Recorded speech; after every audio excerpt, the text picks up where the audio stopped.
Ladies and gentlemen, please take your seat. The show is about to begin. Presented by Front Yard Fantasy. I'm your host, Simon. Joined as always by my wildly handsome co-host, John Luke Garofalo. Our friend Coop with us, aka Coop A. Fiasco.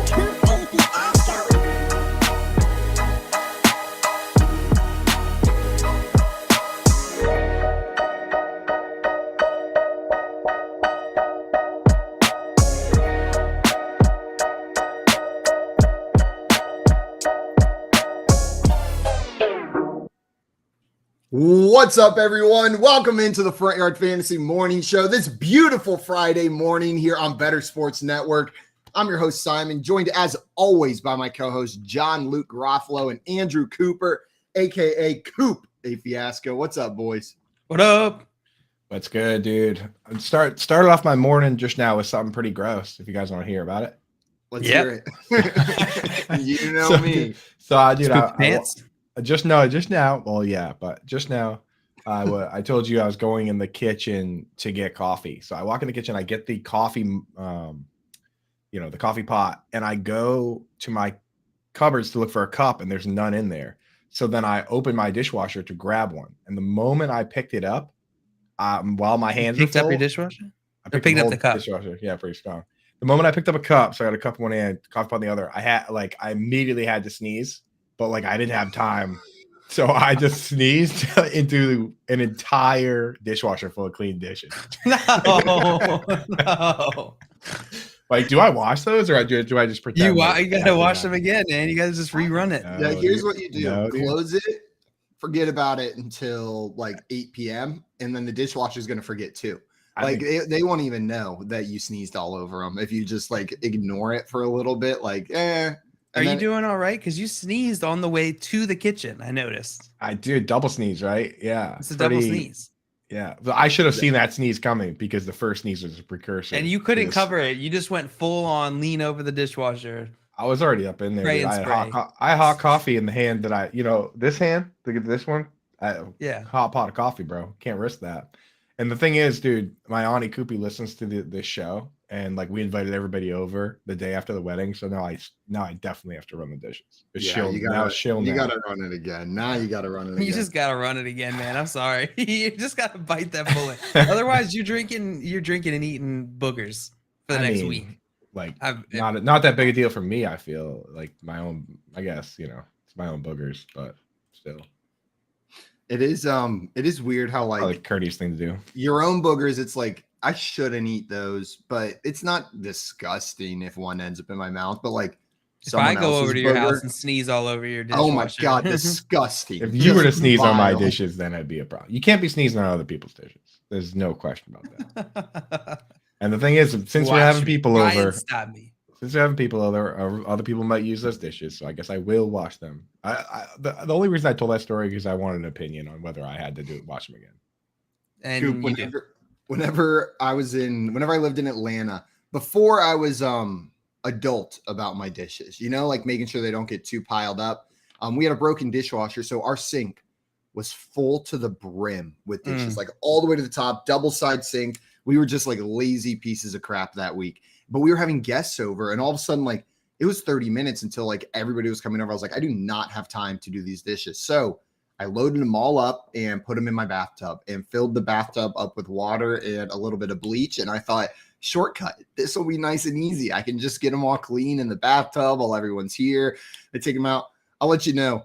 It did not work the way I intended. All that happened was I had a disgusting bathtub full of food particles and gross dishes, all the way to the top, completely full. And then I ruined multiple pieces of clothing trying to get all the dishes out because there was so much bleach in there that I had thrown on top of the dishes.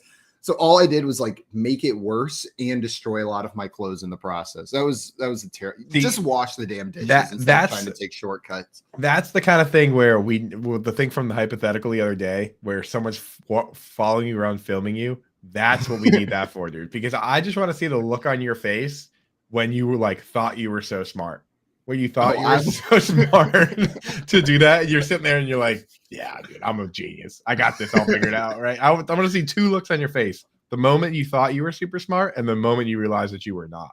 You know, like growing up, I always heard like an adult male's brain doesn't fully develop until they're 26. And at like 24, I was like, bullshit, my brain's not developed. I am a fully developed man. And then I look back at some of my decisions. I'm like, guess my brain wasn't fully developed at that point in my life. Exactly, Like, dude.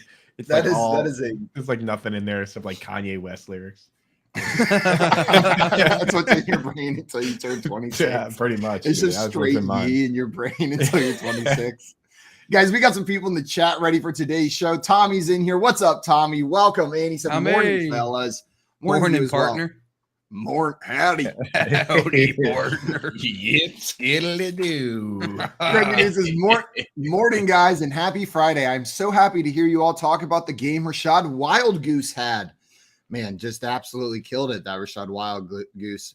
Wild Tommy Goose. saying Wild Goose. Tommy saying, Coop, just rinse them, then you're all good. And Craig letting you know that's a little bit gross over there. Dude. I feel like Tommy's got it right. We got Maria in the chat saying, good morning. Remember when Coop told us he committed perjury in court on the show yesterday? I do Good remember times. that. When you say it like that, it sounds bad, Maria. Like that makes it sound He just said not he would as- commit perjury. A little bit and of that he has in the past. yeah, I mean, dude, come Oh, on, yeah. dude. Eating, bro. They can't get you for that. Can't catch me, dude. Can't catch me, bro. I mean, it What's up, sounds like Mario? they did. Sounded like they did, dude, but and then they also didn't believe my lies. So So did you have to pay the I ticket guess I anyway? You went up there and perjured yourself, did. and the judge was like, nah. yeah, he was like, you know what? I respect you. I respect your willingness to be an outlaw, to be a bit of a renegade, but but we're gonna make you Perjury's pay not this, funny, son. son. Yeah, that's what he did. He sat me down. We had to talk, but had to pay that ticket. We got our friend Sam Wagman in the chat. What's up, Sam? Sam What up, saying, walked Sam? in here to Simon saying his brain isn't fully developed. Somehow not totally shocked. Yeah, we're getting there. It was supposed to happen at 26. I'm a couple years late, but I think it's going to happen any day now. It's just going to We're hopeful. We're hopeful. We're hopeful. We're staying optimistic. Yesterday there was a report, guys, that Tom Brady could be fined for his apparent Grady Jarrett kick. Fines for kicking are $10,500 for a first offense and $15,500 for a second. It appeared Brady tried to kick Jarrett as both players were getting up, but he didn't make contact. Coop, you've been saying this since that happened. Like that was the very first thing you said after we brought up this hit was Brady tried to kick him. It was like such a little girly kick too. Like you could literally hear him going. "Nyeh, ugh."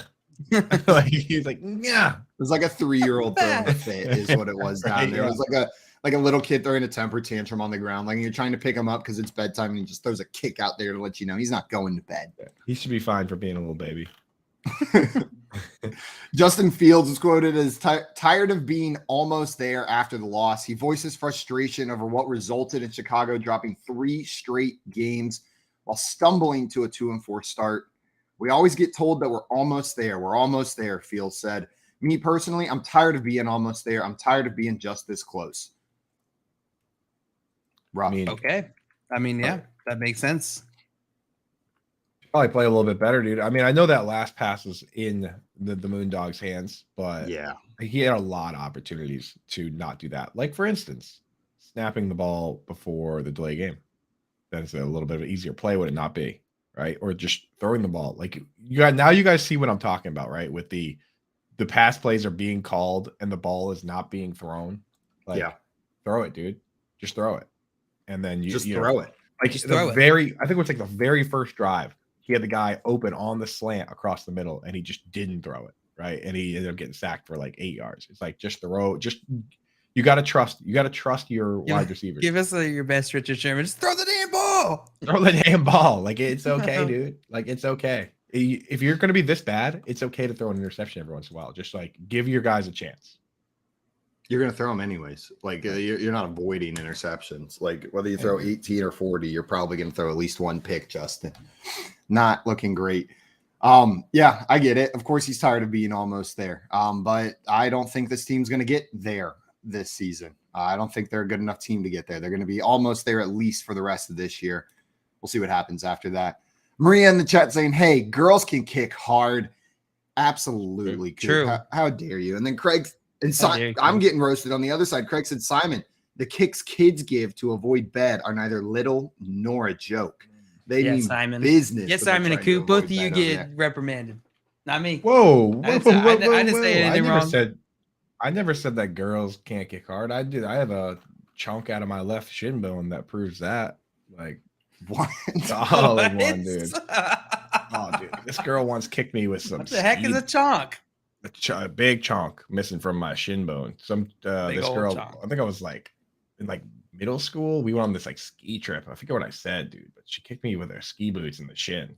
You can still feel like the spot where that was. Like, that's a danger spot, dude. Yeah, chunk, Kicked Maria. with the You heard ski that right. boots? Yeah, they were made for kicking. Those boots were made. Dude, for what did kicking. you say?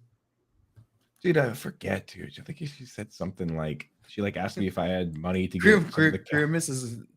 Grimace she like is a asked me if I had total money to get something at the cafeteria, and I was like, I know a janitor's Money? closet where you can earn that money, and then like bang, there goes my chin. That sounded like you deserved it. Yeah. You asked to get kicked I in the shin deserved with it. a ski boot on. You 100% deserve Oh that. no, I never said I didn't deserve it. I'm just saying that that it happened, and that I would never suggest that such a lame kick like Brady's would be a girl kick, because I've seen those kicks. I said it was like a toddler. I said it was like a toddler kick, right? And Tommy said, you deserved it. Oh, Absolutely. I absolutely did. Absolutely did. Keith said she was tired of hearing Coop talk about routes run. Lean in real close. That's Dude, tell you didn't about even- this tight end. He Evan didn't Ingram. even throw the ball. Evan On a Ingram. related topic, Troy Aikman apologized for the dresses remark from Monday night. My hope is the competition committee looks at this in the next set of meetings and, we take the dresses off, is what Aikman said. Later, he apologized during a Thursday appearance on Sports Radio 96.7 FM, saying, my comments were dumb, Aikman said via awfulannouncing.com. Just shouldn't have made them, just dumb remarks on my part. Yeah, you shouldn't have made those comments, Troy. I'm glad he apologized. I remember hearing it on air and being like, probably shouldn't say that right there. Yeah, little outdated. Troy, can't be saying that. People can be tough as nails in Who's the dress. Troy's co-guy now? Aikman. Were you asking for his last name? No, who's like his co-host guy?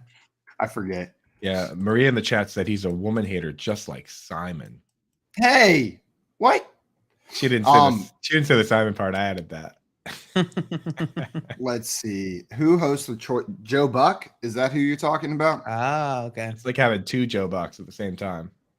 I am so bad at remembering announcer names. Like, whenever it's just a voice in my ear, I'm like, announcer. Like, I have no idea who's talking. I have looked up Al Michaels' name 3 weeks in a row now. Like, 3 weeks in a row, I've been like, who's that guy with Kirk Herbstreit who keeps saying the best stuff? Like, he just always has a line that makes me giggle. And then I have to go, and I'm like, oh yeah, Al Michaels. I looked that up last week. Oh, and I looked it up the week before. Oh, and I looked it up the week before.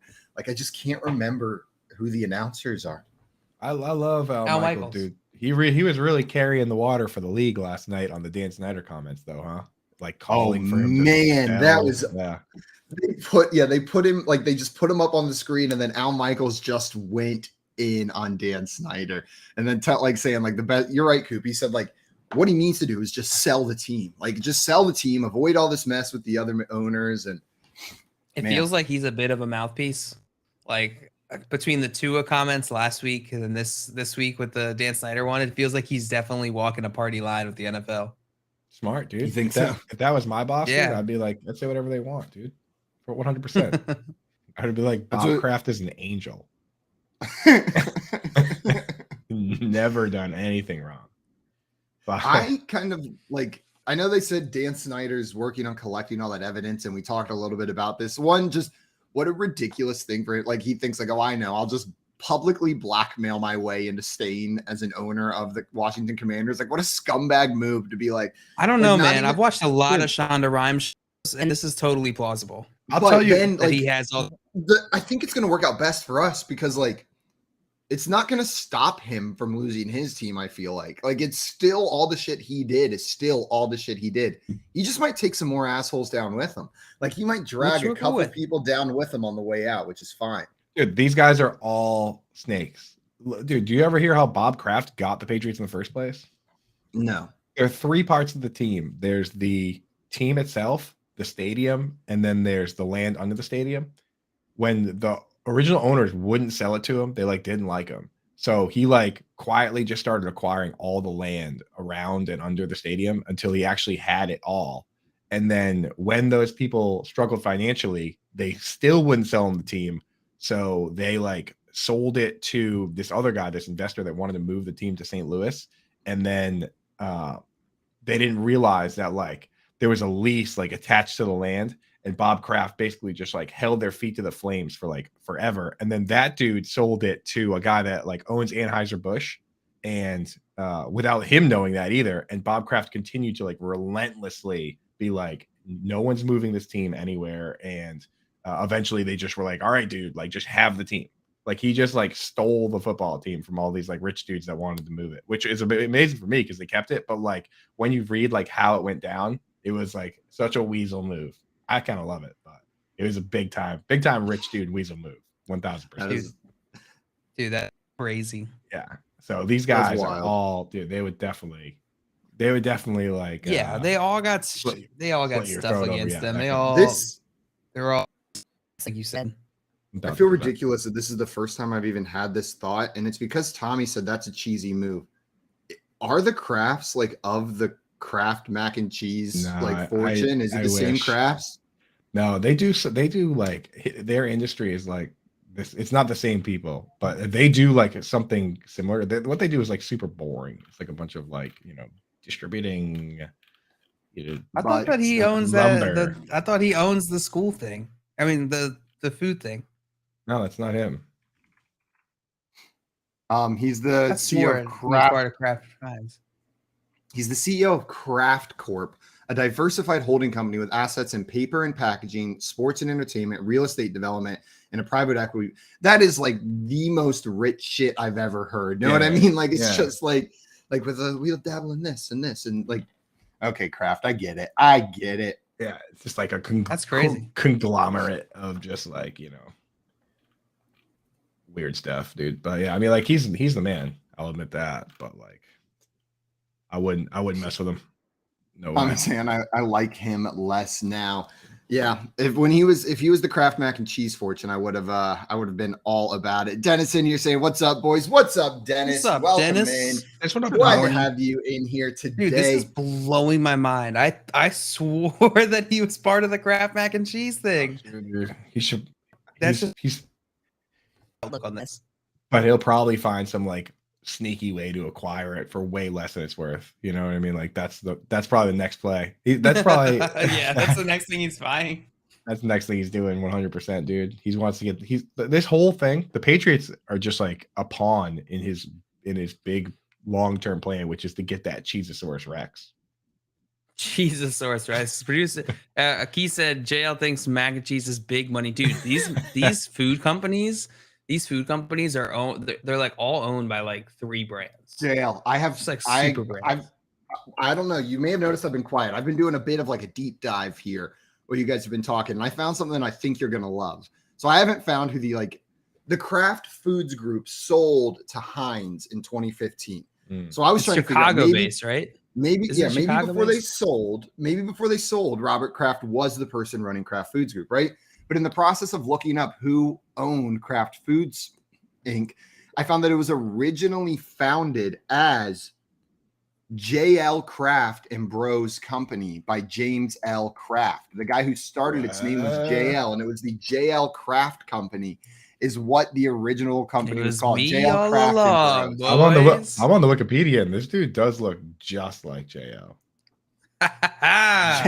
JL has been upset that Robert Kraft wasn't the heir to the fortune, and somehow JL is actually the heir to the Kraft fortune. Yo, the picture of Henry John Heinz, this dude had a serious what's it called when your mustache is attached to your mutton chops, but then you have nothing on your chin? Mustache and chops. I think he's got this guy is Dr. Mustache and Chops. Like, oh my god, these two dudes. Balding, but with the chops, bro. Legend. He's got the hair where it's not supposed to be. That's the guy's rocking. But dude, I just looked it up, and the Kraft group that owns the Patriots is worth like $5.3 billion. But Kraft Heinz is worth $42 billion. So producer Keith, JL was actually right on this one. There is big mac and cheese money. Big mac So, and cheese money. Guys, there is a name for the mustache attached to the mutton chops. How deep And can it's we go called- on this thread? It's called friendly mutton chops is the official name for it. It's called friendly mutton chops. Created by JL Hines. He's got the friendliest chops I've ever seen. Friendly mutton chops. What a Ernie said the call is coming from inside the house. Guys- And my mom said secrets out. man, that is blowing my mind. Like once you told me that says JL's ma, I see it. But for a while I was sitting there, I was like, Jilsma? Jelsima. Jilsma. I like it better as JL's Both of our ma. moms have confusing handles on this. I don't know. app. Jolly Rancher seems pretty clear that it's my mother, JL. I don't know Why what did you're she pick confused Jolly about. Rancher? I'm just so confused. Dude. I don't know. She's sweet. Kraft Heinz owns everything. I told do. you. I told you they own like Maria's cousin worked for them for a while. Poop on the Kraft Heinz. They biz. make Kool-Aid, Grey Poupon, Capri Sun. Look at all that stuff. Apparently they only give their employees like a 10% discount or something. Ooh, Velveeta. If you ever want to be like totally shocked, look up like all of the food and drink brands that Oh yeah. that Pepsi and Coke own. Yeah. Like if you look at Pepsi, like all of Lay's chips are owned by Pepsi. Like every Yeah. Frito that you eat is a Pepsi product. Keep going. It just keeps there's like always a layer above whatever company you're looking at, and it's just owned by another bigger company. It's insane. Yeah, it is It's like nuts. like 7 companies own like pretty much everything you buy in a grocery store. Dude, this rabbit hole you go so deep. Now I'm I know, reading right? that. Now I'm reading that they own Philadelphia cream cheese, and the Philadelphia cream cheese was literally never made in Philadelphia. It was always made in New York, but the guy chose Philadelphia to like try and like weasel in on their Market dairy it. industry. Yeah, unbelievable. Cream cheese is my mortal enemy because it is so good. course it is. And It truly it, is. God, course it it is is. so dairy, like shuts- so it- high in it shuts you lactose down. is cream cheese. Yeah. I will be out of commission for the next 2 days if Yep. I eat cream cheese. Before break, Correct. let's hit Dennis's question. Let's talk 100%. a minor amount of football at least before the first break. Dennis said half PPR start 1. Alan Lazard, Devonta Smith, Michael Thomas, CEH, also has Garrett Wilson and Najee Harris. So which one of those players would you be starting in a half PPR league? Alan Lazard, Devonta Smith, Michael Thomas, CEH, Garrett Wilson, or Najee Harris? I regret asking that question. I regret that. We need an easier question. I don't know. I feel like I can't go away from Devonta Smith right now. That's my You're good. initial thought, right? You can 10 take Michael Thomas out. Yeah. It's And I would between take Alan Lazard- I would take CEH out because he's, depending on the game script, Jerick McKinnon plays more pass plays, and they're the underdogs at home for the first time in a long time. Let me know, or I'll ask after this. Never mind. We got to get Dennis's question first. Yeah, so I'll to take me, Garrett Wilson out too. it's Lazard or Devonta Smith. I mean, Najee Harris played fewer snaps than Jalen Warren this past week. One fewer, but still. I mean, the fact that he's splitting, I don't like it. Alan Lazard's got the New York Jets. Devonta Smith has the Dallas Cowboys. CH has Buffalo Bills. Najee Harris has the Tampa Bay Buccaneers. I think I would go Lazard against the Jets. I'm with you, Jail. It's between Lazard and Smith for me. They're pretty close, but I'm going to lean Lazard. I'm going to lean Lazard. And Coop, Well, it sounds you guys like you're are leaning you Smith. guys already voted. It's already 2-3 on Lazard, but I just want it on the record. that 2-3. I would start Devonta Smith in the half PPR. 2-3. Totally Yeah, fair. It's Totally already fair. 2 out of 3. So 2 out of 3. the record.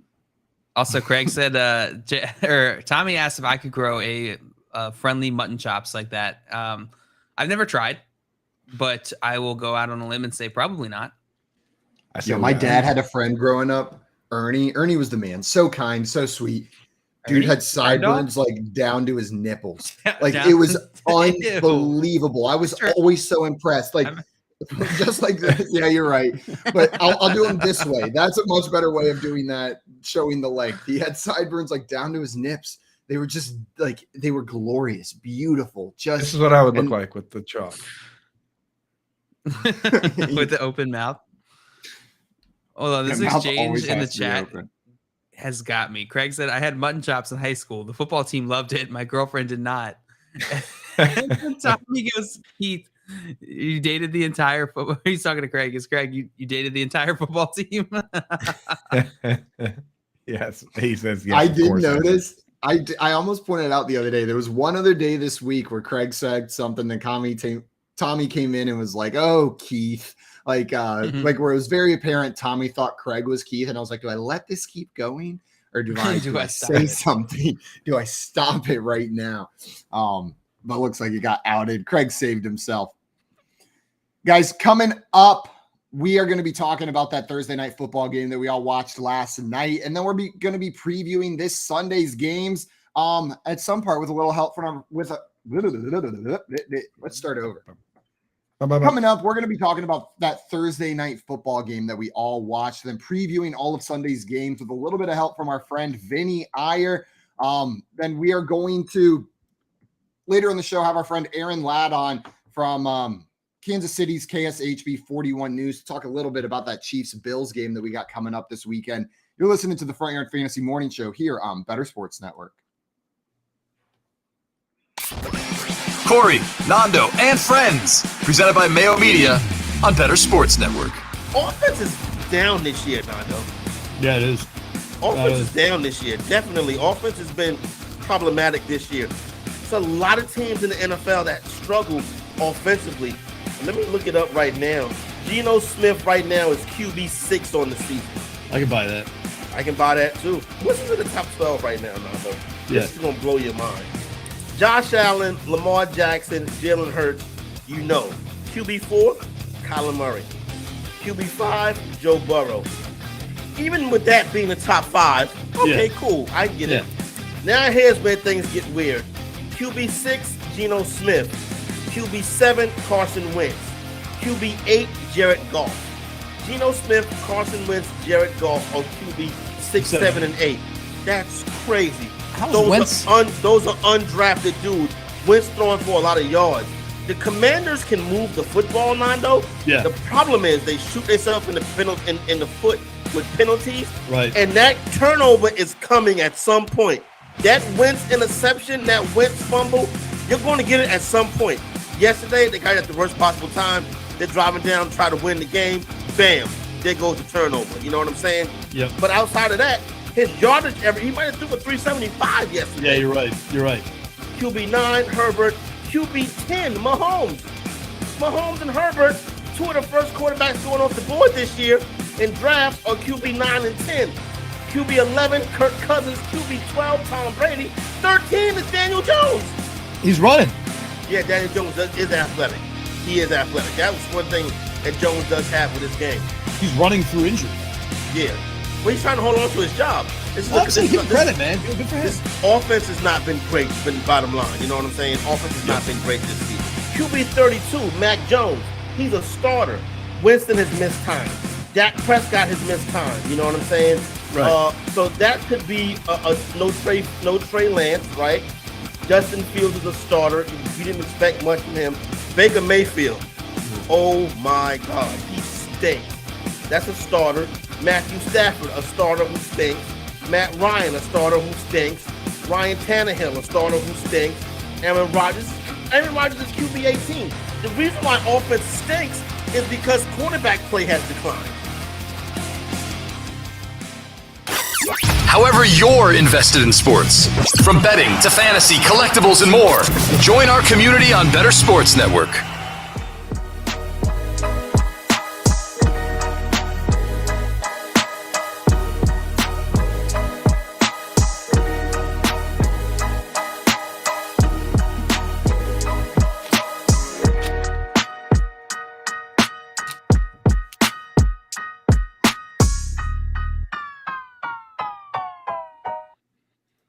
Welcome back in, everybody, to the Front Yard Fantasy Morning Show here on Bettor Sports Network. And that last question from Dennis and something you said about CEH reminded me of a decision I've gone back and forth on about 15 times for my Scott Fishbowl roster this weekend. Maybe you guys can help me. The option is my last flex spot. I'm deciding between Gerald Everett and Jerick McKinnon for that last flex spot. I keep going back and forth. They're so close in my mind. I feel like Gerald Everett's the safer play.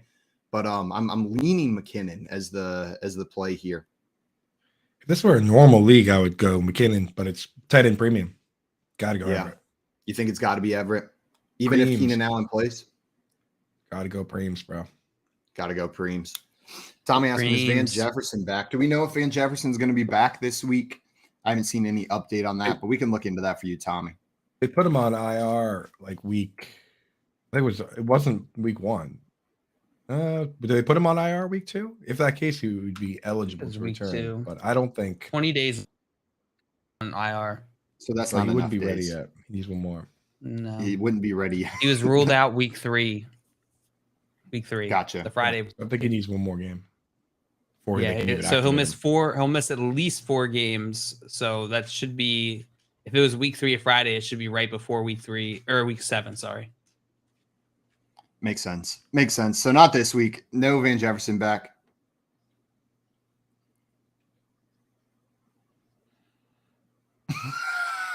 Is that our cue to talk about Dante Pettis?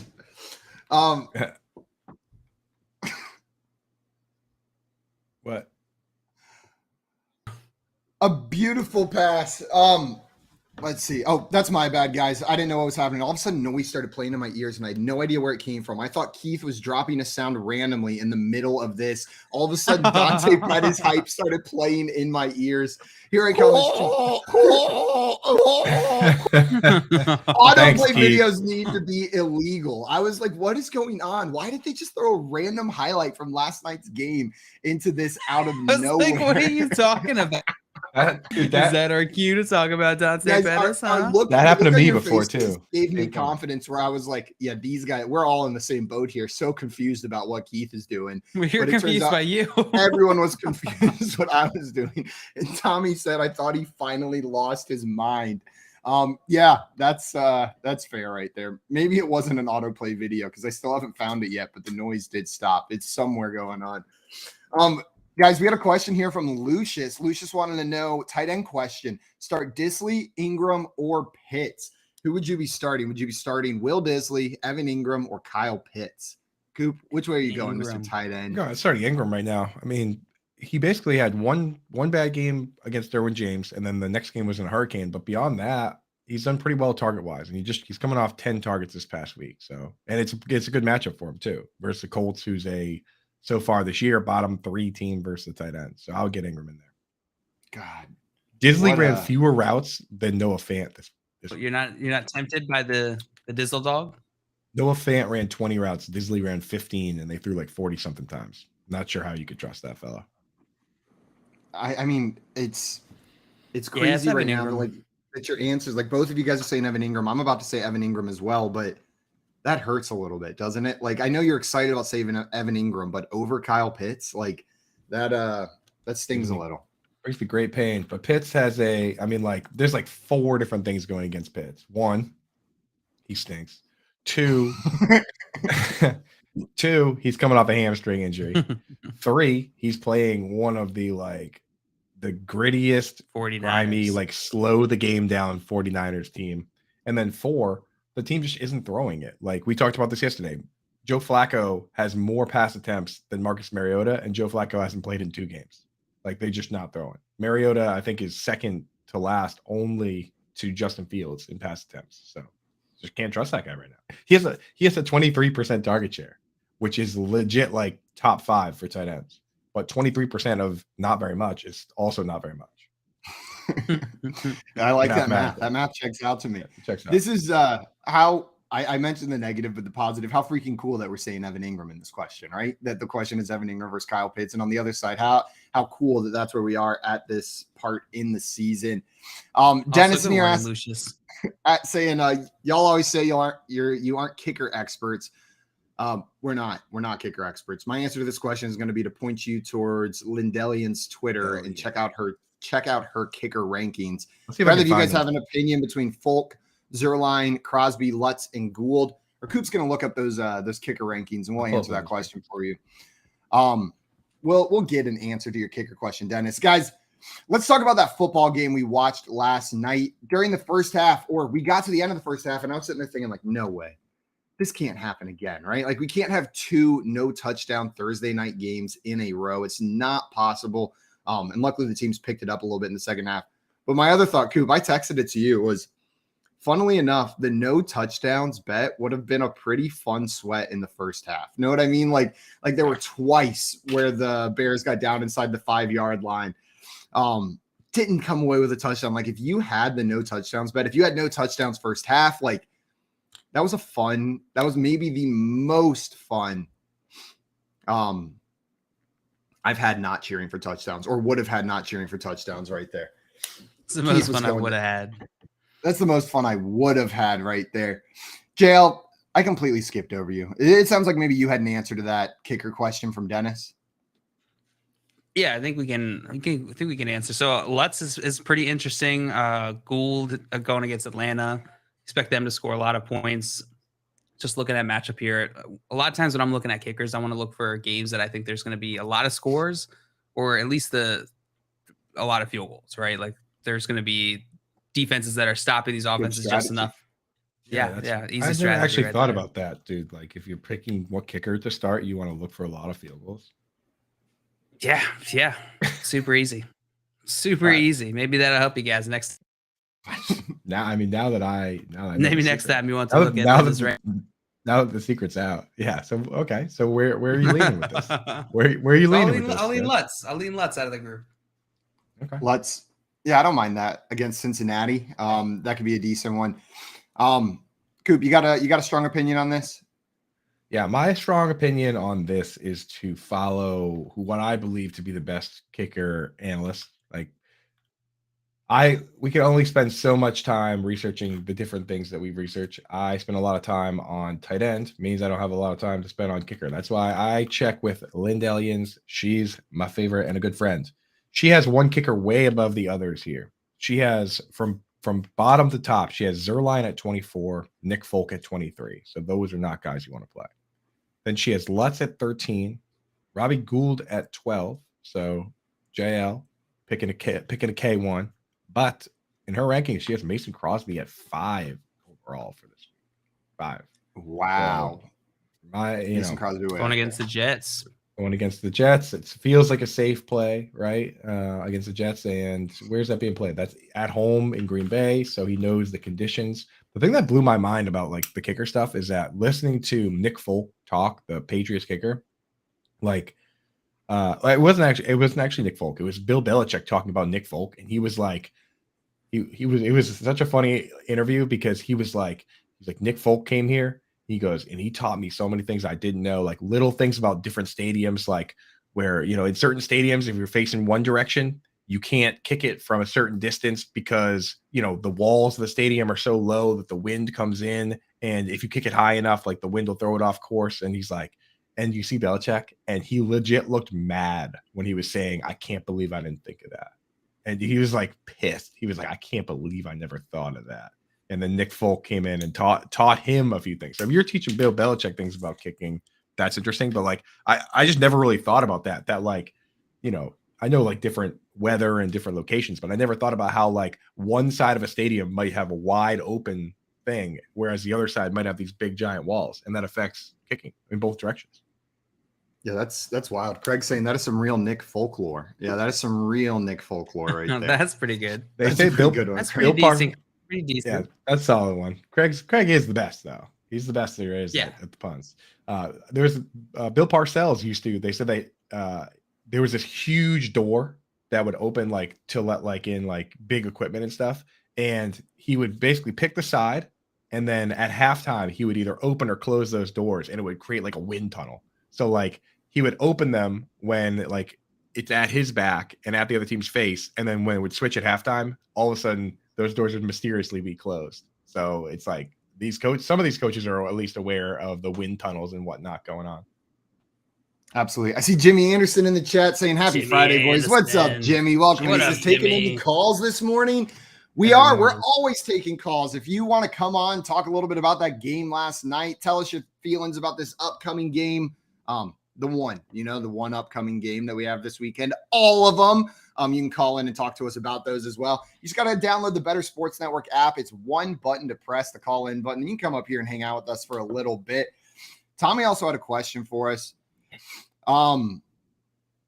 He said, "What is Rodrigo Blankenship doing now? Goggles, the goggles kicker that got cut by the Colts. Whatever he's doing, he's disappointing his overbearing father. That's for sure. His dad like runs a website with his highlights, like back from high school, with like the most like self-serving wording ever. That's and that like." Even though the team lost, it was in spite of a stellar kicking performance from Rodrigo Blankenship. Like it's all written like that. Like he's the superstar, he's the main character. So his dad's probably pretty upset right now, just not happy with his son. His dad's already working on like the comeback montage video. Yeah, that's what his dad's doing. Eye of the Tiger. Window movie maker. Yeah. Yeah, you know his dad's like sending emails with highlight tape to all the different NFL teams, links to his blog about how good he was. Last time I heard, he did get a workout with the Jaguars. They didn't Yeah, go I was with just him, reading but, that in September, late September. So I don't know. I'm We rooting had some questions. We had some questions in here before we keep talking about that Commanders Bears game. Monir said, "Should I trade Walker and ETN for Connor, half PPR?" So Walker and ETN for James Conner. You guys doing that? No, can't keep do it. Walker and ETN. Kenneth Walker could be just as good as James Conner, and James Conner's hurt right now. I mean, Yeah, and ETN. I think Yep, I'm with you guys. two of these guys. Yeah, might as well just keep that. depth. Maybe potential late season wild card on your bench. Yeah, because look at Brees Hall right now. He's really starting to separate himself from Michael Carter, and I don't think it's crazy for Travis Etienne to eventually do that along with James Robinson, right? He's the future. Yeah. Dennis in here said, "Last cue for today. I have to drop one player because of a damn bye week. Man, Damn bye week. damn bye weeks. Damn bye week. Said, I'm good at RB, thin at wide receiver. Drop one. Garrett Wilson, Michael Thomas, or Cam Akers. Garrett Wilson, Michael Thomas, or Cam Akers. JL, which one of those players are you dropping? It was Garrett Wilson, Michael Thomas, or Cam Akers. I guess I would drop. They're good at running back, thin at wide receiver, was what they said. If that affects your decision at all. I would try and trade Akers if you can. I don't know if you can though. He's not really even like it's the split there. They made it very clear this week what it's going to be. It's Akers on rundowns and Darrell Henderson on pass downs. So Darrell Henderson to me ends up being the more, he's not as safe, but we know mathematically that even in standard leagues, targets are more valuable than carries, right? So I don't know. I don't really trust Akers. I would probably drop Akers. That's where I am too. It's Michael Thomas or Akers. It's Akers for me. Drop Akers. Get him out of there. Guys, the 2-for-1 trade. Nice. That Commanders Bears game, we were talking a little bit about it before, but Coop, I mentioned the one sweat that would have been fun, but the other one, you mentioned yesterday on the show that you'd be willing to go down all the way to Ryan Griffin as the first touchdown scorer on those odds. And they design a beautiful play. Ryan Griffin is wide open in the end zone. All Justin Fields has to do is toss the ball up where he can grab it, and he just can't get it to him. Misses him wide open. You were that close to the best first touchdown call of the season. Yeah, what it's been so far. I think what was it, like 40 plus 4,700? So it was like something around plus 5,000, I want to say. Right?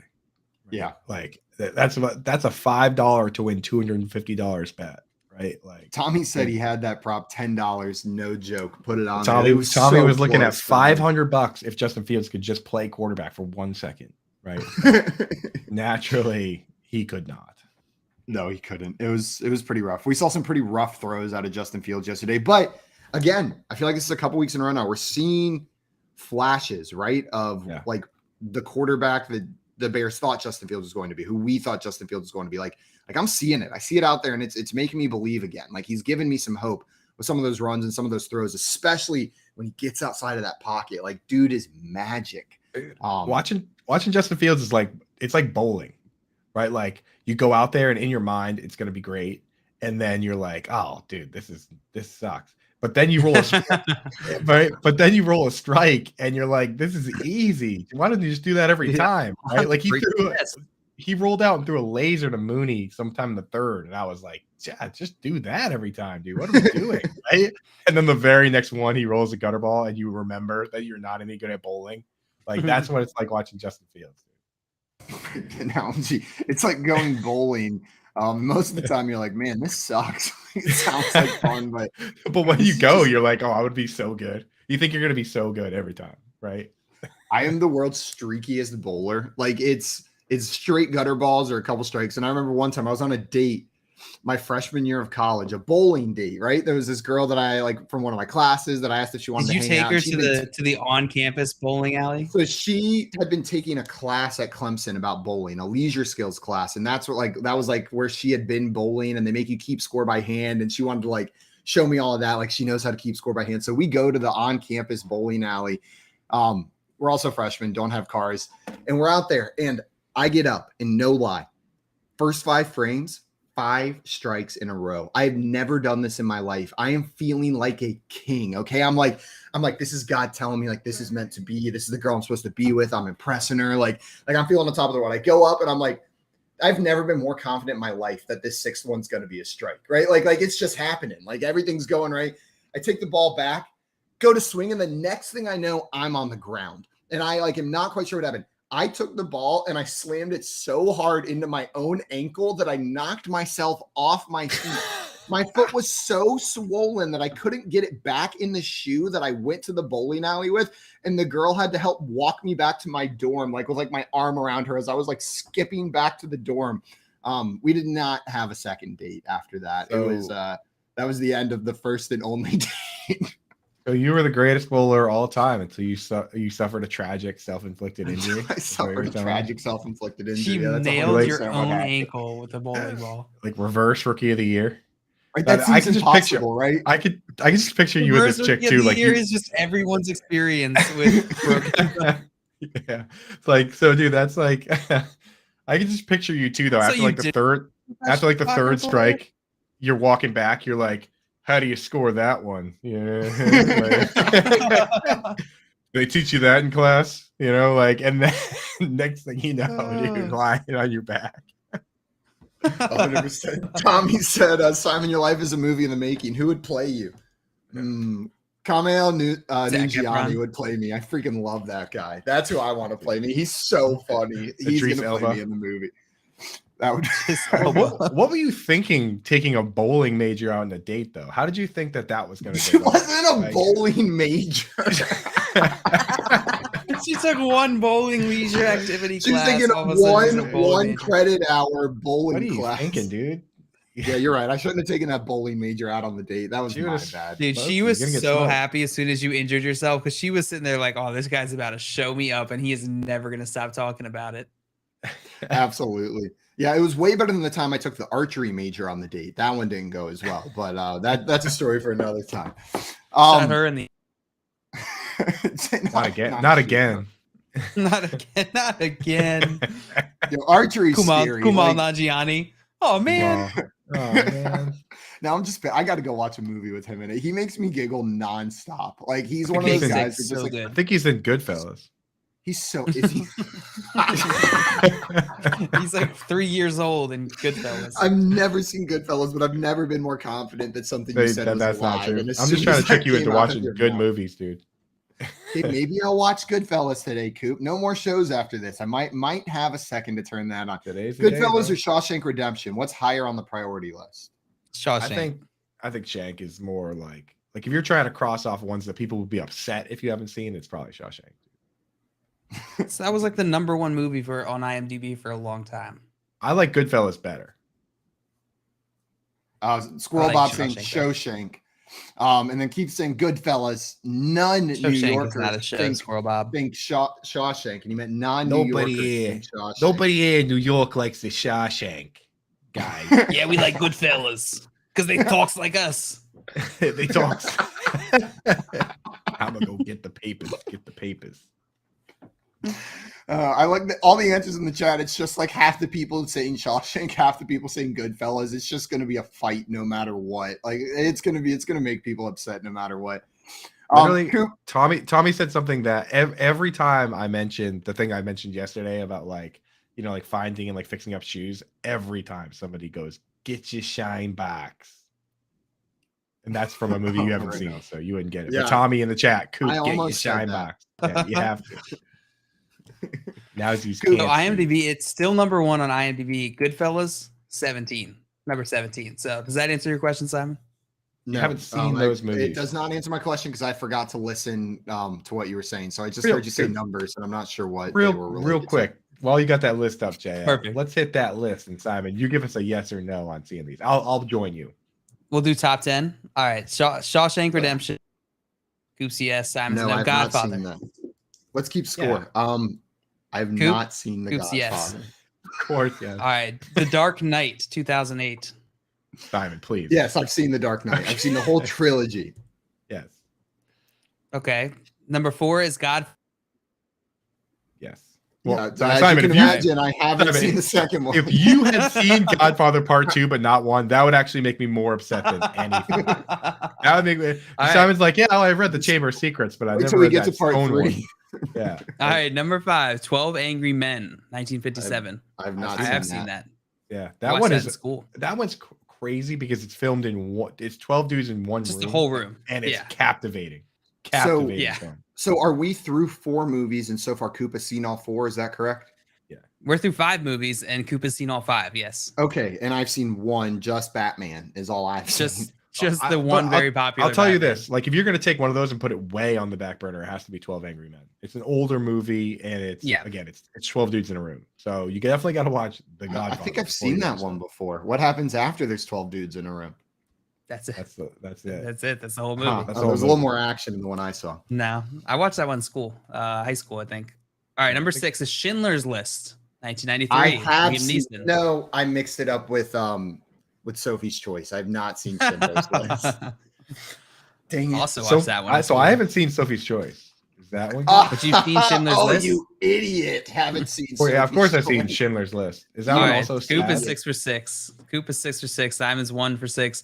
Number 7 is Lord of the Rings: The Return of the King. Oh, I've seen it 100 times. Does that count? That does not count. 100, dude? That movie's like 3 hours long. It was my comfort movie for a very long time. That one where like just while I was doing work, I would just throw it on in the background. Like I have watched that movie, the director's cut, in its entirety so many times. Have you seen that Lord of the Rings: Return of the King, Coop? Yeah, I have. Awesome movie. All right, Coop, you are 7 for 7. Number 8 is Pulp Fiction, 94. Amazing. I Simon? I've never seen Pulp. Oh yeah, I haven't that's seen right. Pulp Fiction. There's one scene in Pulp Fiction I think you would not like at all. And so the next one, number It What the involves hell it does involves that a mean? it involves a large because Simon doesn't A lot like of the whole, skin? like, piercing skin. It involves a yes, large yes. needle, like a Yeah, very yeah, large yeah. needle. Ooh, right, I got number these 9. cuts on my knuckles the other day, and it really reminded me how openable skin is because it's right on a crease, so Please it like stop. spreads. Whoa! If you keep Okay. saying stuff like that, Keith is gonna play that stupid thumb thing. Yeah, Okay. don't do it. Don't do it. Don't do it. Uh, All right, number What's number 9, 9? Lord of the Rings: Fellowship of the Ring. Oh yeah, you know Assuming it. you both have seen that. yeah. Oh yeah. And number 10, The Good, the Bad, and the Ugly. Of course. Clint Wait, Eastwood. that's seen a it, Coop? movie. I thought that was just a shitty college football T-shirt where it was Dude, like you've never like you've the never gone logo. through a Western. phase. You've never gone through a phase of just watching Spaghetti mad westerns? Yeah, Yeah. they're good. I have Dude, not. he hard in that. I'm not sure if it's that one or one of the other ones, but there's, or actually most of them. He hardly talks in the entire movie, and his character doesn't even have a name. Yeah. Like, no, I no- have seen that movie. That's a He good never one. says his name, and no one ever calls him by a name. He just walks around just like grunting and shooting people. Hey, Dude, there's so many good movies on this list. I got, I'm like, I know 2 of them were Lord of the Rings and 1 of them was Batman, but I did not expect to get to 3 whenever we went through the top 10 movies on IMDb. Like that was not what I was expecting to get to. I'm impressed with myself. I saw none of the like real movies that got brought up, but it was 3. Have you for seen me. all those, JL? I've seen every single one of those. Yeah, yeah. Well, because you're normal. I went in high school. I went through my literature teacher and I started going through this list like separately. Like we'd watch it and then during like lunch or something talk about them. So I've Real seen quick, a lot off this list. just I got the list up now too. Scroll down. See how far you have to scroll to find one that you haven't seen. Oh, mine stops at 1. Done with that list right there. I think I might have. Maria different said lists she than got you. 3 out of 10 and said she's impressed with herself too. And Jay got 6 out of 10 with 2 of those that he didn't see Joe. being Lord of the Rings. Top 100 greatest movies all time. Is that the list you're on? Yeah.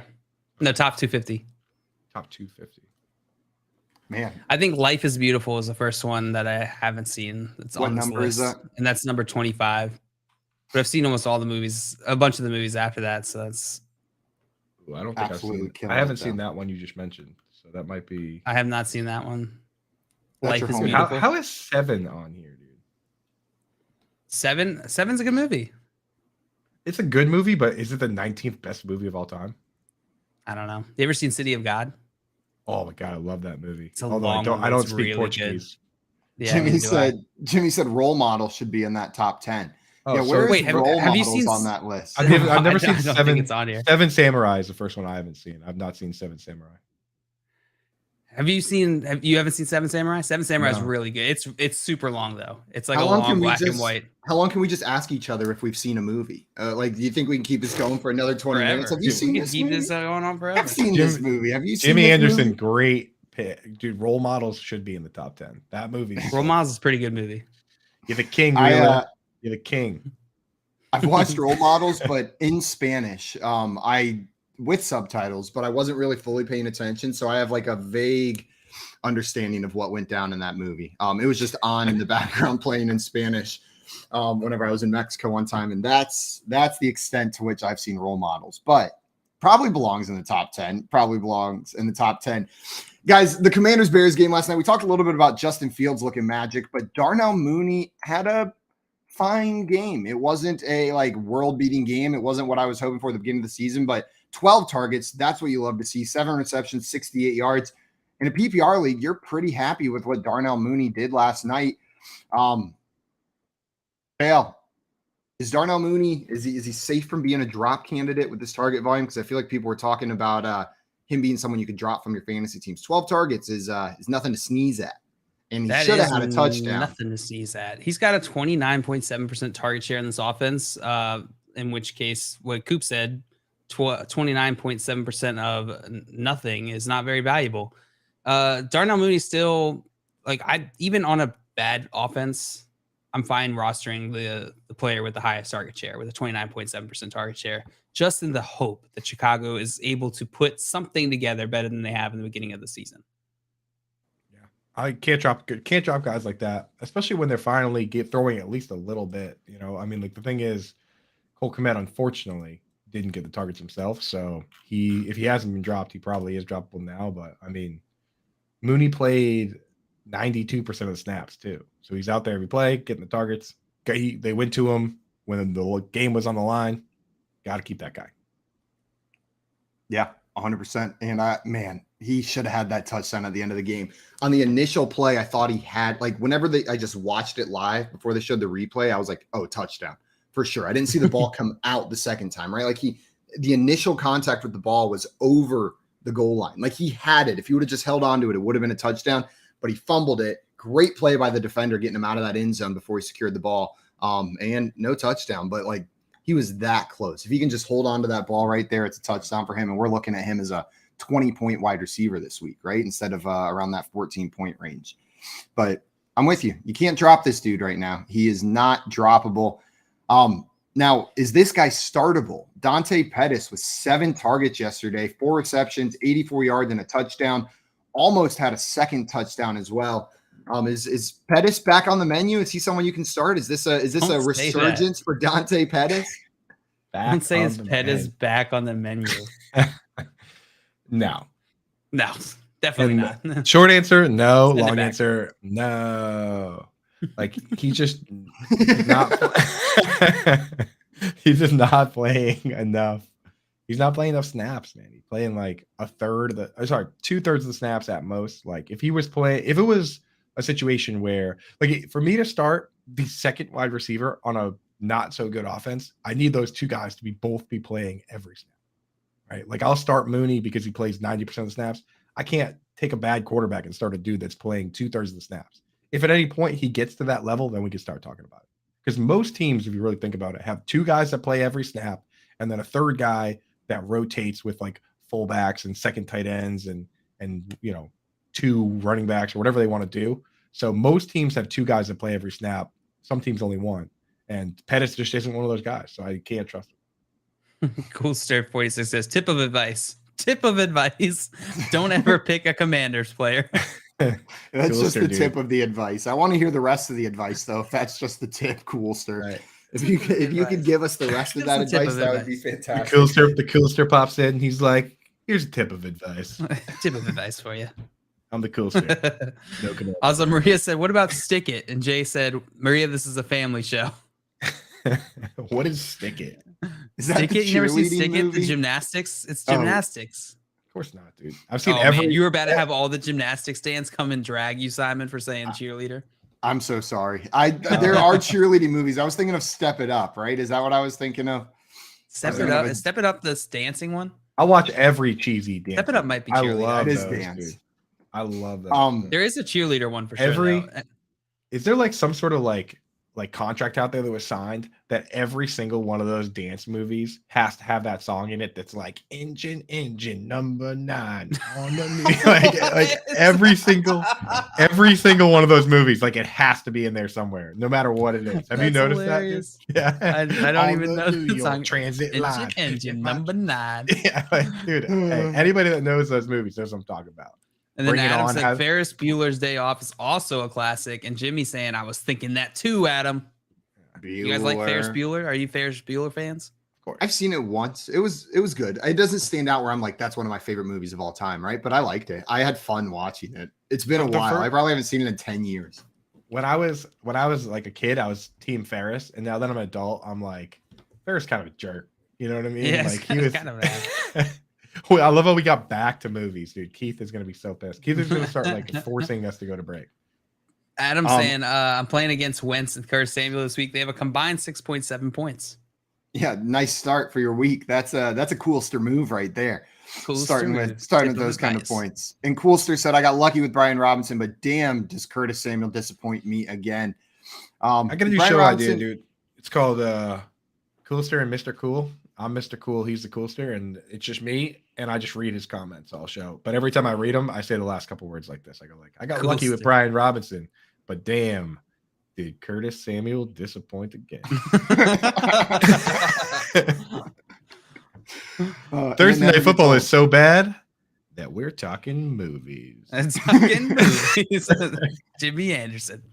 Jimmy, You know, it is me. It is kind of Jimmy. funny, even as we're actively trying to get back to football, it just like keeps on worming its way back to movies. Like, The- all of our brands are like, don't talk about this game. Don't do it. Don't do it. Like, just Dale, Dale basically told Keith to shut up in the chat. He was like, he's like, give the chat what they want. If the chat keeps bringing up movies, Listen, if the chat wants to talk, we're here for the chat. If the chat wants to talk about movies, we'll talk we're here to movies, talk dude. about movies. You want football? We'll talk about football. You tell Oh, us. dude. Yeah, well, we got a question from Loaf. What's up, Loaf? Loaf? Welcome in. Yes, To Loaf. start 3, Diggs, Kirk, Waddle, Myers, Moore. Diggs, Kirk, Ooh. Waddle, Myers, Moore. Got to start 3. Well, Diggs, lock it in. Auto Diggs start. is 100%. I think Waddle's an auto start as well. It's probably like looking at these names, then I think it's Myers for me. I think it goes Jacoby, Waddle, and Diggs for me. Those are the 3 guys that stand out. It's difficult close to with Kirk. trust It's Kirk. close Kirk- with Kirk.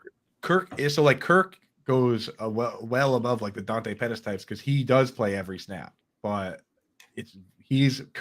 Kirk's kind of he's being a bit of an Amari Cooper as of late, has he not? Like In he's what either- way? he either has a big game or he has 1 catch for 6 yards. Like Yeah. that's the Amari Cooper style. That's always been his style.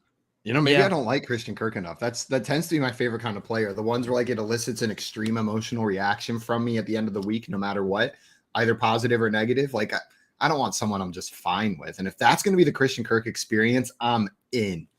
I think I would go. Simon's Kirk such like an emo kid football player. He's like, I don't Yes. care how they do, as long as they make me feel something. Dale, where are you going here? Which one of those players are you sitting? Or are you starting? You Starting have at to start 3. 3. I'm going Diggs, Waddle, and Kirk. You're taking Kirk. JL's the real emo guy. He wants that emo Kirk. He wants those experience over feelings. there. Yeah, no, I'm with you though. Go big, man, because Kirk has higher upside than Jacoby Myers, right? And you can't start DJ Moore with Peach at QB, but maybe keep an eye on Peach. PJ Walker. Peach and Peach, though, I like the sound of that. Peach and Tommy- Peach.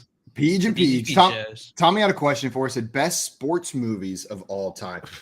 Basketball. Easy. Field of Dreams. Oh, basketball's so good, dude. It's Koopa's Probably. Koopa's quit basketball too. Guy's like, that's what we- probably basketball. It's got to Is- be, right? Is You should have been Gladiator a sports gone. movie? No, the number one mean- sports movie is Remember the Titans. 100. That's a pretty Is good one. Gladiator a sports movie? Is such a JL He- question. Like that is such a way to weasel around that question. At and pick one such a point in good time, it was. movie. Yeah. JL's favorite sports movie. All right, Gladiator. excuse me. I won't Favorite say it. Christmas I won't say movie? anything. No, I Die like Hard. it, JL. It's just so it's very you to be like.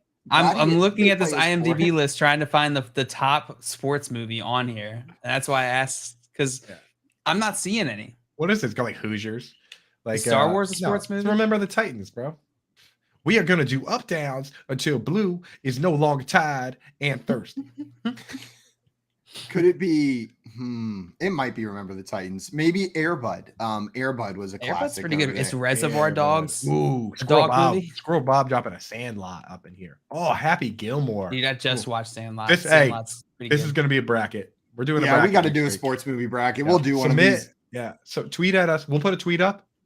Tweet at us with your favorite sports movies, and we'll put together a Coolster bracket. says Moneyball. Moneyball's Let's a do good a 64. I've got a lot of course. movies to watch Course, before of then. We course, need to yeah. bracket a week in advance one. Moneyball. so I can start watching the movies because I probably haven't Yes, seen all of them. yeah, you need Like- to watch that. Like we're just gonna go through a bracket. And it's gonna be like, yeah, I've seen Air Bud Will. and basketball, and that's about all I got Will. right there. Will is on brand with Kingpin, but then that opens Kingpin. another JL question. Is The Big Lebowski a sports movie? That's a good question. I think We're it is. gonna have to think about that one, guys. I'm asking that on Twitter right now. Guys, coming up, we're going to be talking about these Sunday games that we have coming up this weekend, as well as Vinny Iyer joining the show to help us break down some of these. And then later in the show, our friend Aaron Ladd, sports anchor on News Kansas City's KSHB 41 News, and Arrowhead Pride contributor is joining the show to talk some Chiefs with us. You're listening to the Front Yard Fantasy Morning Show here on Better Sports Network. Make bets and follow your fantasy team while you buy, sell, and trade collectibles in real time. Only on Better Sports Network. Surely, kickers never retire, I think. They just continue playing for all eternity. Like, there's only ever been 30 NFL kickers. They're always readily available too. It seems like, you know what I mean. Like they just get called up. They're like, you kicked for us 10 years ago, right? Why don't you Let's run it back. Let's I run it. imagine Graham every Gano, why don't single you pop kicker in? that gets the call is on a high school football field somewhere just practicing field goals after hours. Like it's like 9 p.m. and they're out there just at the local high school kicking field goals, and the phone rings. They get a call and they're like, yeah, I'm ready. I've been practicing for this. I have an amazing kicker story. If you guys have a second. I got a So, couple.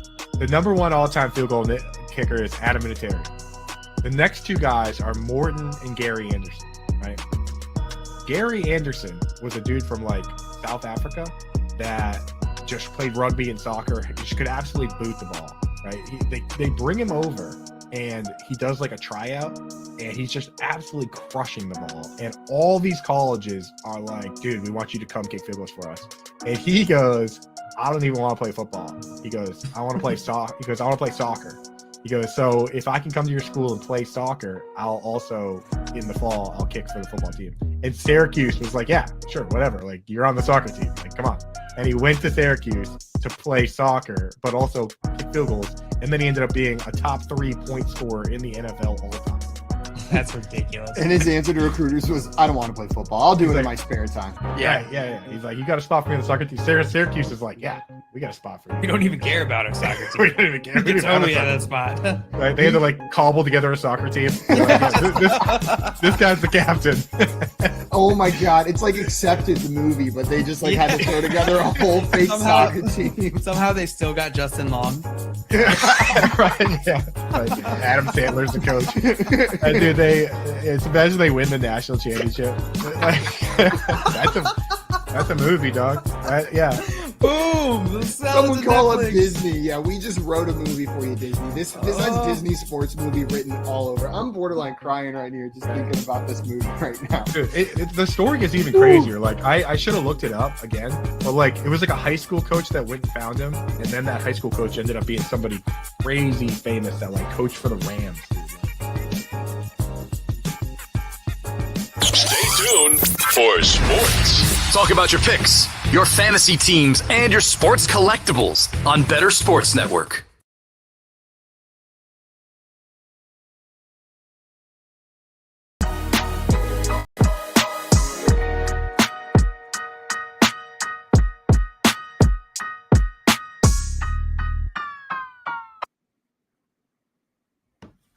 Welcome back in, everyone, to the Front Yard Fantasy Morning Show here on Bettor Sports Network.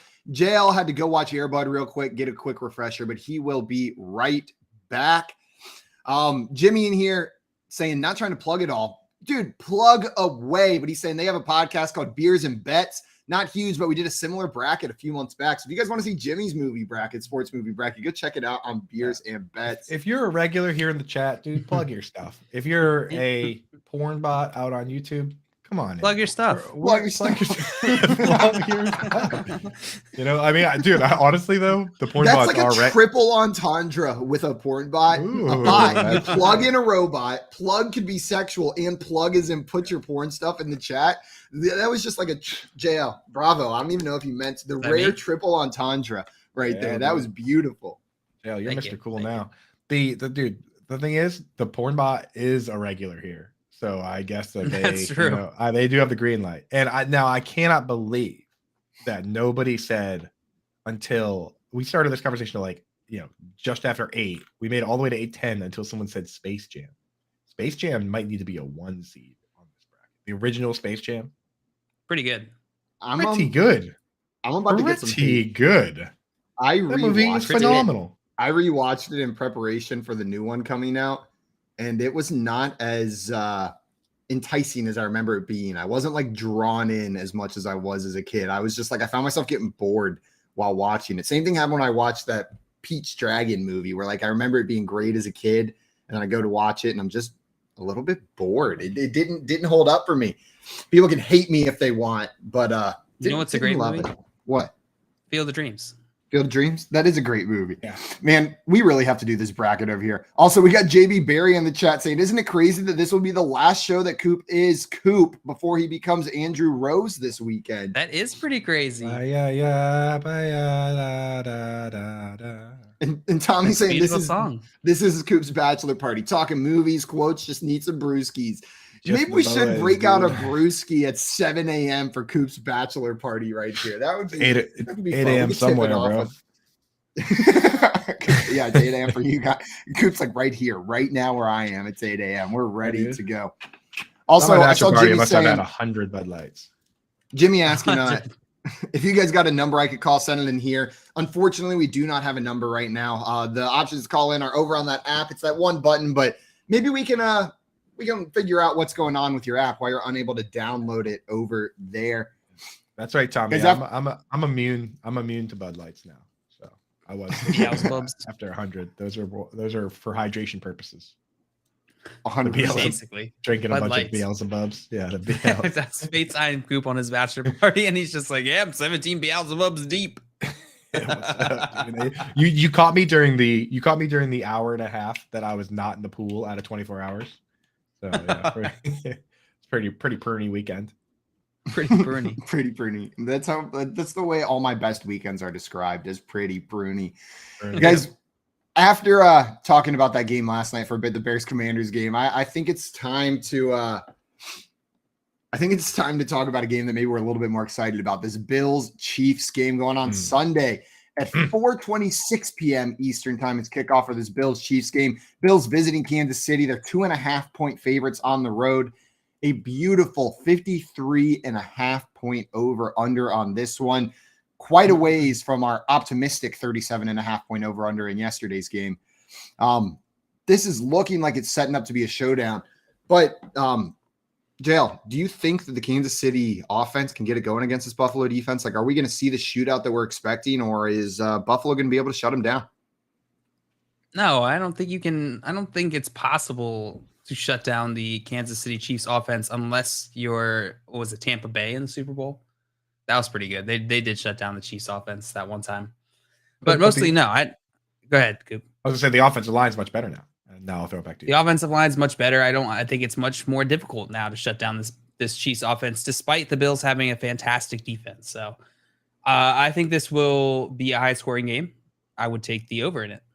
The over on 53.5. Oh, I hope you're right. That's a fun bet right JL, there. dude. JL's putting that game on the big TV, boy. Let's go. Big TV Let's time. go, dude. Big TV time. Smell you later, Cardinals. What's the Seahawks. total?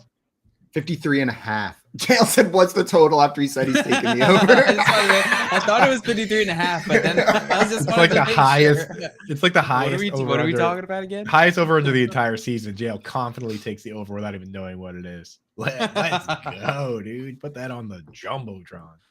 Put Let's it go. on the jumbotron. You guys taking the coward's way out here? Taking the under? No, I'm not touching it. I'm queen being it. They're gonna score exactly 53.5. Yeah, there's a weird rule where you can score half a point. Man, I learned a rule that I had not heard about before last week. I was like reading an article and then something came up where it talked about a play and I was like, wait, that's a rule. And I started reading about it.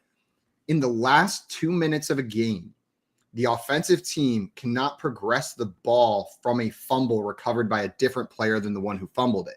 But it's only in the last 2 minutes of the game that is applicable. Or maybe it's of the half. Maybe it's each half. But like that's the rule. And I get why it's there. It's so teams can't like on last ditch plays where they're just laddering, just like fumble the ball forward and hope their team gets it. But I thought that was interesting that they allow that up to 2 minutes, but they won't allow that after the 2 minute warning. Because if you do that pre 2 minutes being left, pre like a desperation play, then you have cojones. Yeah. Then you're losing to this. Then you're the Steelers losing to the Bills you're just by turning 40 over points. the ball, probably. Yeah, the Holy Roller. That's the name right there. Tommy got it. Holy Roller. The Holly Roller is what he said. The Holly Roller. Holly Jolly. Or Roller. Holly. It's the Holly Jolly Fumble. Somebody was pretty supposed to. good, Somebody was supposed to jump sing-songy in and today. say something. Yeah. Say Well, that's nice. hello. We're getting married I'll take tomorrow. the high Coop, Guys- Coop. This is like your bachelor show, bachelor party show. What's up? What do you Mr. what do you Cool? want to do Welcome for your to- bachelor It's party Mr. Cool show? and the Coolster. What's the last I thing would- you want to do on the show before you get married? I think what You I wanna want watch to that do, thumb commercial? what I want to do for my bachelor, since it's my bachelor party, I do whatever I want. I would like to go through the TD scorer props for this Bills Kansas City Chiefs game we're talking about, and see if we can identify the deepest player that we would even consider betting on, like a Ryan Griffin, for instance. Because I'm hot on these right now. I'm I hot. thought you'd ask for something more fun. Nah, dude. Let's Dude, just talk do you want me movies. to? Can we do just you talk want me to movies take all my day? shirt? Do you want me to take my shirt off? Would that be helpful? That would How actually about that would actually be hear me out here? detrimental. Simon That'd be just takes his shirt detrimental. off. Yeah, that'd be detrimental. I'll leave the for what I'm jacket doing. on, but the shirt's gonna come off. I think that's Does that yeah. work? Could you do that? I think that'd be more bachelor party vibe. Ooh, Get that going. ooh. You ever that just going. catch a whiff of your own stank? Man, we gotta wash those pits after this. That was pretty was gonna gross right there. I was gonna say no, but the answer is yeah. Yeah, That's just the answer. absolutely yes. Yeah, let's do it, Coop. Let's look at this first touchdown score prop. See how far down we want to go. Travis Kelce's the favorite at plus 750, tied with Stephon Diggs, Gabriel Davis, Devin Singletary, and Josh Allen right behind them at plus 1,000. But it gets deeper down towards the bottom. As you could imagine, it gets deeper the further down you go. I'm looking at some of these names.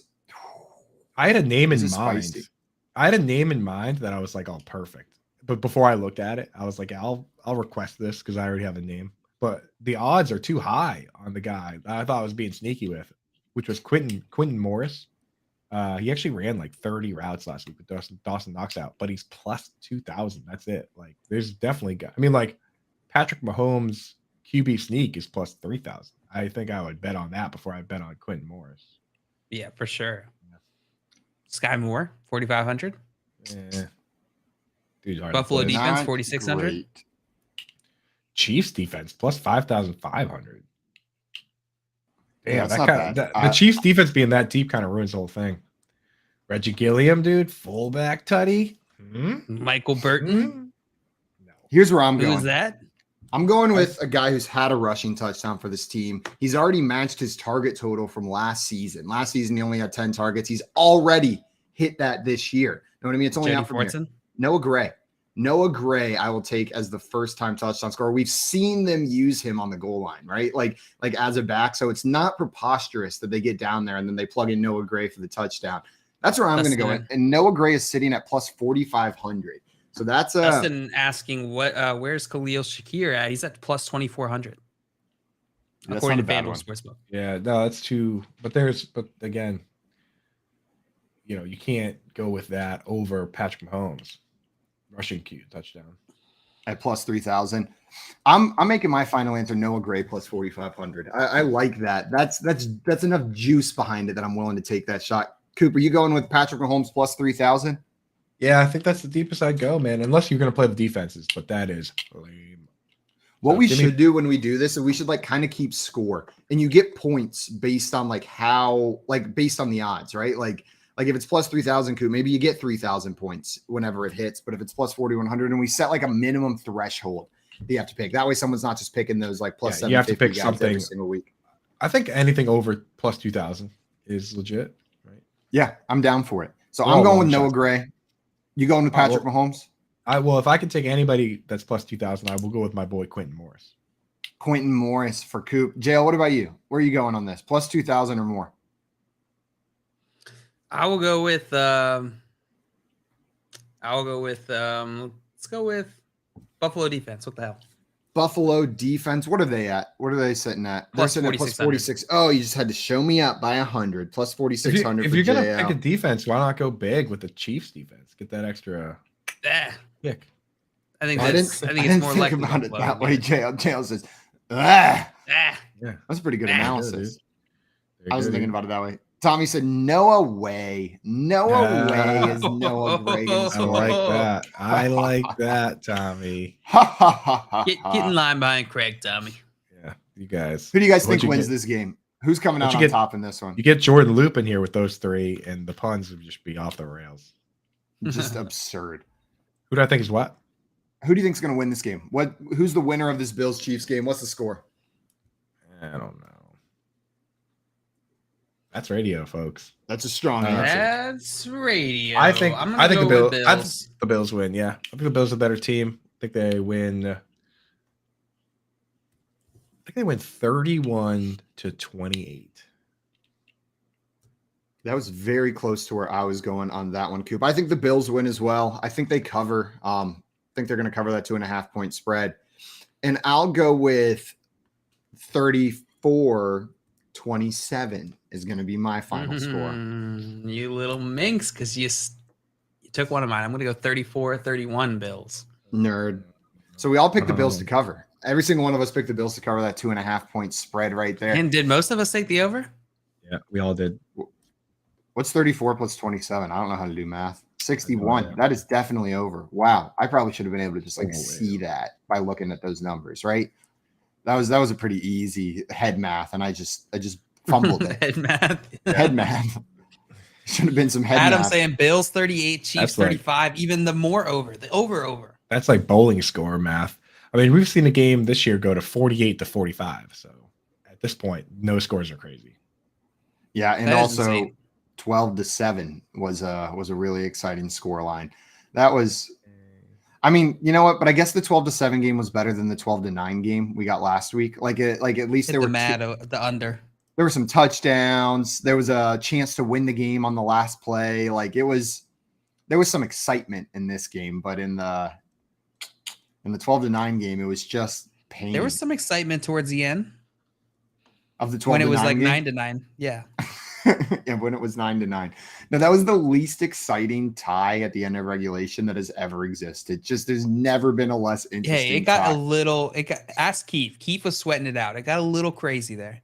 You're right. If you had the No touchdowns the being no scored. touchdowns prop, But just then you're good in to go. general, I find games that are close in score interesting, regardless of what that score is. If it's still a close match, I still think it's a pretty good game to watch. I generally agree with you, like generally, but that game tested me last week, like tested my limits of that theory because I was not having fun watching that for the most part. Yeah, that's the new name of that bet though. Like if you're betting the no touchdown bet, it's called the The Keith, wet blanket, Keith Sweat. the Keith sweat, Gross. That's disgusting. the Keith sweat. The Keith Sweat. Yeah, wasn't Keith Sweat was like a singer, right?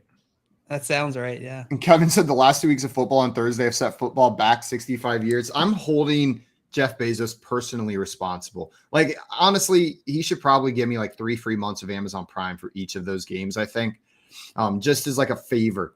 Though the most absurd thing is if you guys turn on that Prime Vision broadcast, it's beautiful with like the numbers that they're putting out there. It's great, right? Like the stuff they're putting on the screen, but then the games behind it, it's like creating the most like delicious homemade buttercream frosting and then like smearing it on a dog turd. Like you've got the beautiful frosting, but then the thing underneath is just like this juicy, gross piece of dog poop with like the most don't say delicious buttercream juicy. frosting on top.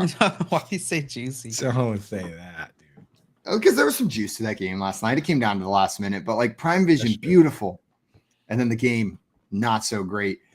Let's move on and talk about the next game. Tampa Bay Buccaneers going against the Pittsburgh Steelers. The Tampa Bay Buccaneers are 8.5-point favorites on the road. And I expect them to look like 8.5-point favorites on the road. We saw the Steelers not be able to do much against that Bills defense. Kenny Pickett in his second start going against another very tough matchup in the Tampa Bay Buccaneers. Goop, how do you see this game playing out? Is it going to be another Steelers blowout where they're on the losing end of it? Yeah, I think that's pretty much the case. It's kind of 8.5, dude. That's calling for a whooping. And the Steelers, I think they know where they're at. I think they know they're not winning a whole lot, and that might be why they're not running Najee into the ground the way they were last year. Last year, I think they were trying to compete. This year, I think they know what team they are. They're trying to develop players. There's really no reason to this year. So why not get Jaylen Warren in there? Not good for fantasy football, and could be pretty spooky moving forward. I don't know. Do you think that they can cover 8.5 at least then? I don't know, man. Whenever we saw the 14-point line against the Bills, I was like, that feels like the smart play, right? To be able, they should be able to cover. I know the Bills defense is not the Buccaneers defense. It's a different game, different team. But I don't know, man. I don't know if they can get in the end zone. I think I would take the Buccaneers to cover this 8.5-point spread if I had to pick a side of it. What about you, JL? Do you think the Steelers can cover this 8.5-point spread? Oh, and he's miming for us again. 8.5 is going to be tough. It's going to be tough for the Pittsburgh Steelers to cover. I don't think they're going to be able to do it. I would take the Bucs. Take the Bucs. Coop, you agreeing with us, or are you taking them on the 8.5 points? Yeah, no, I would take the Bucs to cover this. We got all Bucs on that one. Yeah, this is going to be a gross game. Do you think we talked about Najee Harris a little bit, JL, with Jaylen Warren picking up some more of this work, the struggles Najee Harris has had, and this offensive line being as bad as it has been so far? How are you viewing Najee Harris rest of season? Because he was drafted as a RB1, as a top guy, as high as the 5th running back off the board in some leagues. Now, I don't think that's the case, but how far exactly has he fallen for you? Yeah, in PPR, Najee Harris currently the running back 30 on the season. It has not been fantastic for him. It hasn't been fantastic for him. It's been a pretty tough schedule to start the season. Cincinnati, New England, Cleveland, Jets, Buffalo, and now he's got Tampa Bay, which is also going to be tough.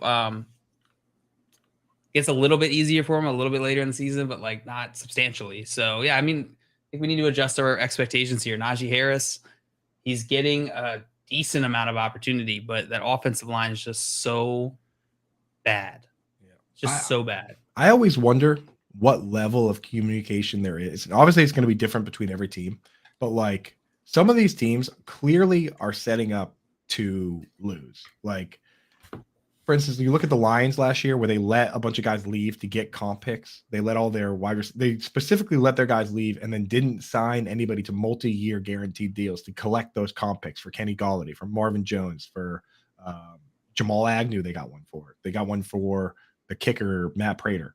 They specifically only signed one player to a multi-year deal, which was Jamal Williams, because they had 5 guys leave and 4 is the max. So the players know what's going on. I wonder how much level of discussion there is between the top players that are going to be there and the coaching staff. Najee Harris all offseason was saying, I'm going to be getting less carries and, they want me to touch the ball less. You wonder how much level of conversation there is where the coach says, hey, here's the deal. We want you to have a long career. We know that we're kind of in a rebuild here. How do you feel about us kind of taking it easy on your workload? I wonder if those conversations happen, or if that's detrimental to a player to even mention that, But with a guy like Najee Harris, they have a vested interest, in keeping that guy healthy. He was a 1st-round pick, so they're going to have him for 5 years total. So assuming they pick up his 5th-year option. So I don't know, man. It's kind of a weird area to live in, right? What do you guys think? Do you think those conversations ever happen, or do you think the coach is always just we're always playing to I feel like they happen. I feel like in general, if the goal is to lose games, that's not the coaches or the players' job. That's the GM's job to make sure that roster's set up to be a losing roster, right? Like what you want as a GM, if you're set up to lose games, is a coach that's going to work on starting to like establish that culture, trying to get the most out of his players on his team while they're still losing, like doing their best to win a couple games. But you've got such a bad roster that they're losing. So I feel like the more common scenario is like the coaches are still out there trying to win every game, but some teams are better at that rebuild than others, right? Some teams are better at setting their team up for that rebuild. But I'm sure the situation you said does happen, like where maybe it wasn't their intention, their plan wasn't to do it, but now all of a sudden the season is thrown off the rails, and the GM has to talk with the coach about what their goals are. Like these guys aren't stupid, right? Yeah. No, they're not stupid. Urban Meyer. Tavon Austin, but I mean the players know. Like the players on the Lions last year were probably aware that the new GM came in and was trying to do a rebuild. Absolutely. They have to. No, they have to. Guys, coming up, we've got some questions in here as well. Kate said, do I start Russ if the next best option would be Mac Jones or Jimmy G? So would you start Russell Wilson over Mac Jones and Jimmy Garoppolo? Coop? Absolutely. You have to.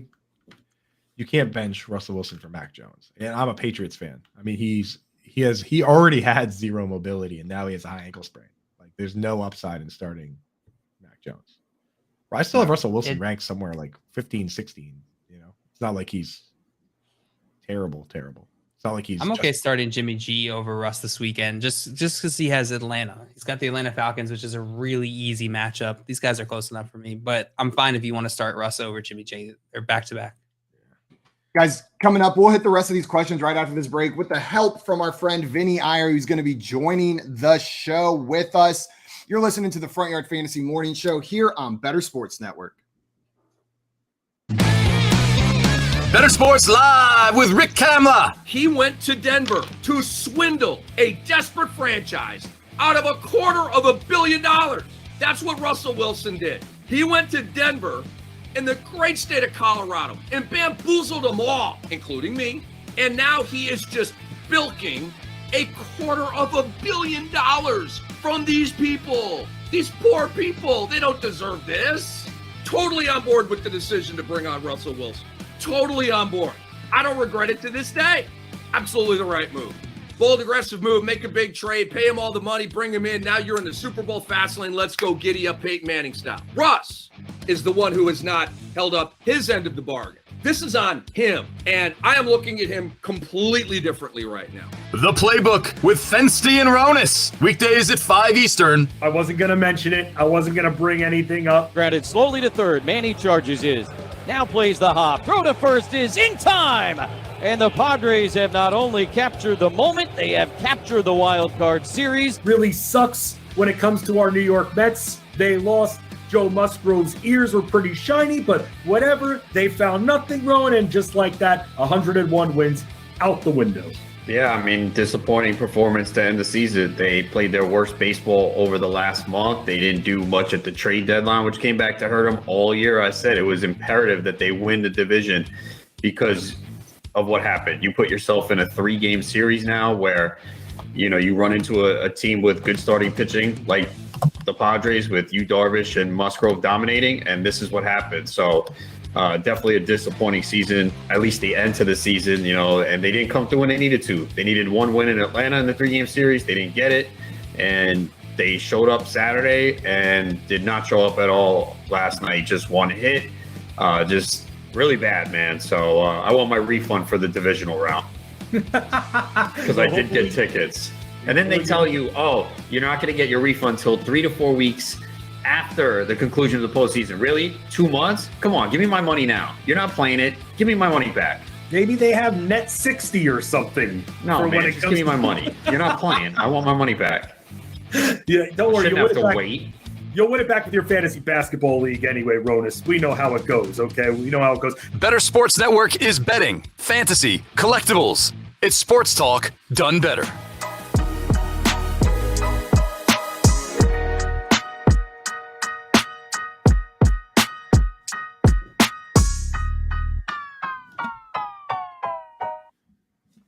What's up, everyone? Welcome back into the Front Yard Fantasy Morning Show here on Bettor Sports Network.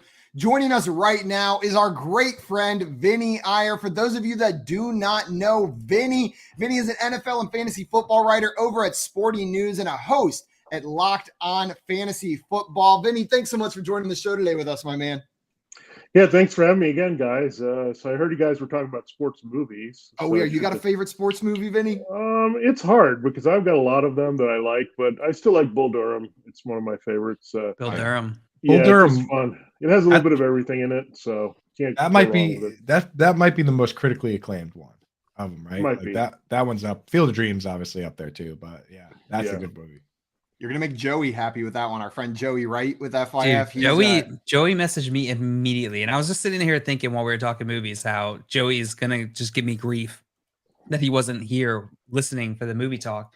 And I immediately get a text message, please bring me on for the sports movie bracket. Yes.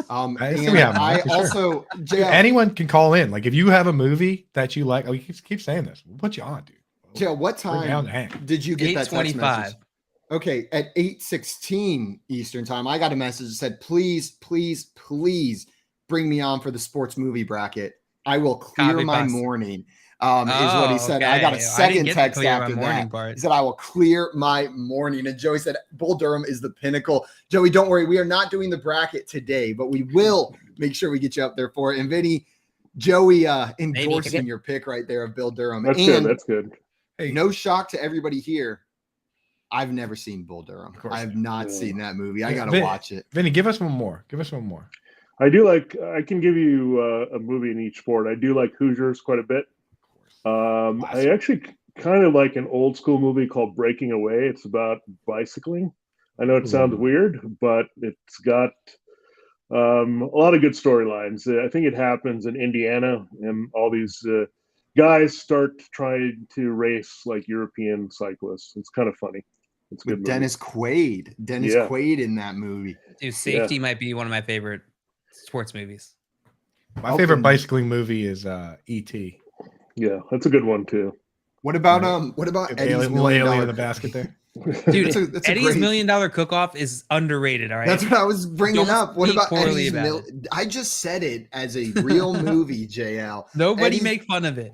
I didn't know we could better Disney Channel original movies. Eddie's $1 million cook-off. I love that one. Here's what I will say: Eddie's $1 million cook-off. I truly believe it started a trend because I feel like up until that time period, the general plot was the good guys win. Know what I mean? Like they win, and the lesson is like if you keep persevering, you're going to come through on top.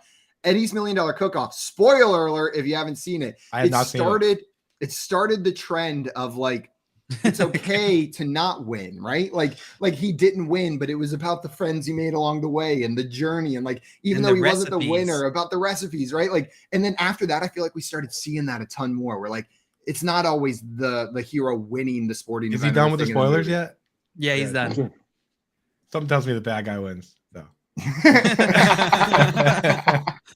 Vinny, we could talk sports movies the rest of this time, but we did have at least one question in here from a chat member that I wanted to ask you about. Squirrel Bob, when we were talking about Najee Harris, came in and said, I'm thinking of benching Najee for Eno Benjamin.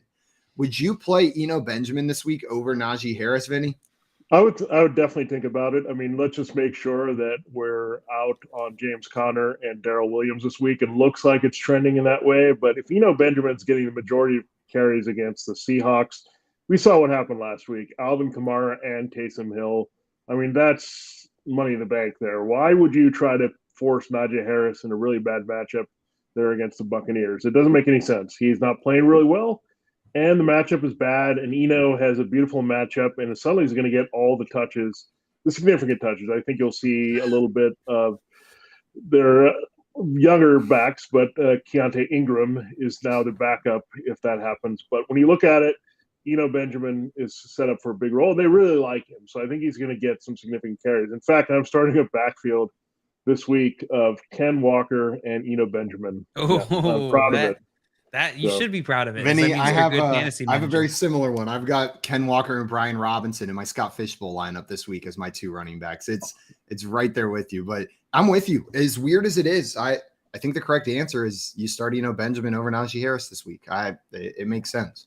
I'll tell you what, dude. If you go on like DraftKings and you make a lineup with Kenneth Walker and Eno Benjamin, you can start whoever you want at the other position. Eno Benjamin's like under $5,000. Ken Walker's like right around $5,000. Whereas the top running backs are what, I might do that. 8, 7, 6. Like those guys are. When I look at this list, Ken Walker is not even in the top like 20 or so, and Eno's even cheaper than that. And also real quick, just want to mention Jimmy Anderson mentioned a movie that was on the tip of my tongue, Brink. Phenomenal. Such a good movie. Phenomenal. The roller skating movie, Disney original, Disney Classic, Channel original. Yeah. Soul Skaters. That is a good one. Soul Skaters for life, dog. Yeah, for sure. there's- That's a great one. Man, we could have a whole bracket of just Disney Channel original sports movies. Yeah. Motocrossed. That Motocross was movie- fantastic. Lucky I'm going to say that's Rips, fantastic that to movie- every single Disney Channel original that you bring up. Luck of I'll be the like, oh, yeah. Luck of the Irish. Dude, Oh my Luck of the God. Irish is great. Is that a Disney Channel original? It is. It is. It is, Where, okay. where a basketball Dude, player turns fantastic. into a leprechaun jail. You just asked, is that a Disney Channel sports? Like, who else made that movie? Could have been Nickelodeon. You never know. They get wild So over there. this tells me you guys are fans of the show, The Jersey, because I was like trying to explain it to my son the other day. Like, this is pretty cool. This guy had a Magic jersey, and other famous athletes would come on the show, and they would all hang out together, and it was pretty cool. Like, Forgot about that Yeah. show. You are just Oh like my you just God. flipped a memory switch in my brain It was that so I had not good. thought about in years, 'cause Vinny. you had all these famous athletes would come on the show and Oh, help. that was and- sick. yeah. That Wasn't- that wasn't was an there- absolutely Dude, I sick did Wasn't there forget also about a the show. werewolf basketball movie? There probably was a was. werewolf basketball Oh, there's movie. two. No, There's Teen actually Wolf. two. Teen There's Wolf? Teen Is that what Wolf you're thinking? 1 and Teen Wolf 2. You really can't miss with the basic plot of teenage kid turns into something and then he's really good at basketball. Yeah, because we had Teen Wolf 1 was, of course, Michael J. Fox. Teen Wolf 2, anybody who was in that one? Jason Bateman. Jason Bateman was Interesting. Teen Wolf 2. That's No crazy. way. Yeah, That's crazy. Yeah. What a switch from Michael J. Fox to Jason Bateman, I feel like. Know what Yeah, I mean? yeah, Like that, that's a pretty At funny that time, switch those guys over were there. on fire. They were on TV. So. If we try and sit here and play who was in that movie with a Jeopardy champ, I think we're all just going to destroy. Sadly, I've seen Teen Wolf 2. It's not very good. but- Sadly, We were I talking wonder- about bad sequels yesterday. We didn't bring up Teen Wolf 2. We brought up Baby some, Geniuses too. Baby Geniuses 2. Jaws the Revenge was my submission for. It's not even a direct sequel. It's like a later sequel. Speed 2, Um, also terrible. Dude, Full Court Miracle is another one. Did you guys ever watch that one? It's another Disney Channel Vinny, one. you see that one? No, I don't watch a lot of Disney Channel. Let me get this straight. Like, back You're in the day, I lost. watched some of the things, but I think there was one. Was it a movie or TV show about the two? I think the twin sisters who played basketball. I don't know. It was something. I can't remember the name of it, but it was based on. I'm remembering the Twin Twitches with Tia and Tamara. That was Yeah. that was a pretty good one. But I don't think think this they one played- was based on the twins who played somewhere. I want to say Virginia or Tennessee. And I'm gonna have to look that up. I'm gonna have to Oh look that up man, because I Right don't on remember. Track is another one. Teen Wolf Right on 2. Track is the racing one. Teen Wolf 2 got an 8 on Rotten Tomatoes. An 8. And one of the Oh, the some of the reviews are almost as good as or just as good as the Baby Geniuses 2 one. This one, Barbara Schulgasser from Common Sense Media, dreadful. Dreadful. Just a Also, review. Vinny, Keith coming in with the assist. Keith saying Double Teamed is the movie that you're talking Double team. Attaboy, Yeah, I knew it Keith. was something punny. They're always good with the puns over at Disney. They are. Good We need some help from Disney on some of Yeah. these pun names. Maybe Yeah. they can help name some of our segments. Double Teamed. Absolutely phenomenal. We had another fantasy question in here, and then we'll get back to movie talk. Don't worry, I promise. Eric wanted to know PPR Flex 1, Alec Pierce, Isaiah McKenzie, or Kareem Hunt this week. Vinny, of Ugh. those three players, Alec Pierce, Isaiah McKenzie, or Kareem Hunt, which one are you starting? I think Isaiah McKenzie's going to return here, but will Khalil Shakir continue to have a big role and split with him? That is my concern with him. I think I might be going Alec Pierce in this one. I don't like the Browns a lot of anything against the Patriots. That defense is starting to be legit here. So I think Nick Chubb is fine, but Kareem Hunt extending. I kind of like Alec Pierce against that Jaguar secondary. No? Yeah, Kyle Duggar was kind of the missing piece there for the Patriots defense. They they've let up a bunch of touchdowns at tight ends. 3 out of 4 of them came when Kyle Duggar was off the field. So, I think now that he's back, the defense is kind of a cohesive unit here. Alec Pierce, I would just I think at some point he's going to turn the corner and it's going to flip between him and Paris Campbell, right? Paris Campbell is going to be the third guy that comes in. Alec Pierce is going to be the every down guy. But even now, Alec Pierce is playing enough for me to put him in there. So I think, your brain wants to go conservative with Kareem Hunt, but I go upside with Alec Pierce. Yeah, I'm with you. It's Alec Pierce for me as well. I've liked what I've been seeing, and that target volume is difficult to ignore, right? And Vinny, you mentioned the matchup. This is the time to play him. This is a week where you can plug Alec Pierce in fairly confidently. Jail, are you agreeing? Are we going to get a quadruple Alec Pierce, or are you taking a different route here? Nope, I'm taking a different route. I'm going Kareem Hunt in this matchup. JL, boo. Whoopsie Chat, doopsie. boo JL. Smash Hit that the fun button button. to boo JL. Button. Yeah. Smash that fun button. No, I do like Alec Pierce in that matchup, though. Tommy down here saying, I rented Double Teamed. I thought it was a different genre. Yeah, no, it's a basketball movie, Tommy. That is a basketball movie. I think you're at the wrong What Blockbuster. genre did you think it was? It was just Blockbuster, Tommy. Once you see Disney on there, you know what you're getting. So 100%. Yeah. 100%. Vinny, I was checking out some of your work over there on Sporting News, and I saw that you just released a new NFL mock draft for the 2023 season. Put that out there. And I was looking at some of the quarterback landing spots, right? Because in fantasy, I know like it's not fair to the defensive players over there, but whenever I look through the mock drafts, the first thing I'm looking for is where are those quarterbacks going? Yeah. Where are those quarterbacks going? Where are those quarterbacks going? And you had a fairly heavy quarterback first round. You think quite a few of these guys are going to go in the first round next year. Yeah, I mean, CJ Stroud, he hasn't done anything to really drop off from the number 1 spot. I think Bryce Young, don't be worried about the injury. I think those guys are still going to go 1, 2. Now, 3 is kind of in flux. Will Levis has had an injury there for Kentucky. Tyler Van Dyke has not played very well. Anthony Richardson has struggled as well. So it's kind of wide open who's going to be the third. But right now, I still think it's Levis, depending on the teams that are picking here. I looked at the Panthers definitely need a quarterback. We know that. So right now they would be picking number 1 overall, and they'd have to take CJ Stroud, I think. And then I thought maybe at some point the Giants would need a quarterback, but they're too good now. So they're not going to be in position to get Bryce Young. So you have a lot of options there for Bryce Young. Would the Raiders do it and move on from Derek Carr? I don't know. I think there's a few teams that would consider it, but I think you look at the Texans, they definitely have to go after a quarterback, and I think the Lions do too at this point, because Jared Goff has been okay, but you have to turn the corner here if you're going to rebuild, and you got to do it with a franchise quarterback. You got one pick on here that I think that would very deeply upset the fantasy football community. Do you know which one I'm thinking of here? I'm trying to think what would be the one. Did I have Taysom Hill redrafted by another team? Redrafted by every team. Every team. My God. Just got my blood boiling ever so slightly whenever you said that. You have a very popular wide receiver going to a team that not only does not utilize wide receivers well, but they pretty much can curse anyone that they draft early in the New England Patriots. Oh, yeah. That pick makes a lot of sense. But if that were to happen, the dynasty community would throw their papers in the air. He has Jackson Smith and Jigba going to the New England Patriots. Yeah, I don't know. Yeah, that's a hard one because I'm not even sure that Mac Jones is going to be the quarterback going into 2023 at this rate.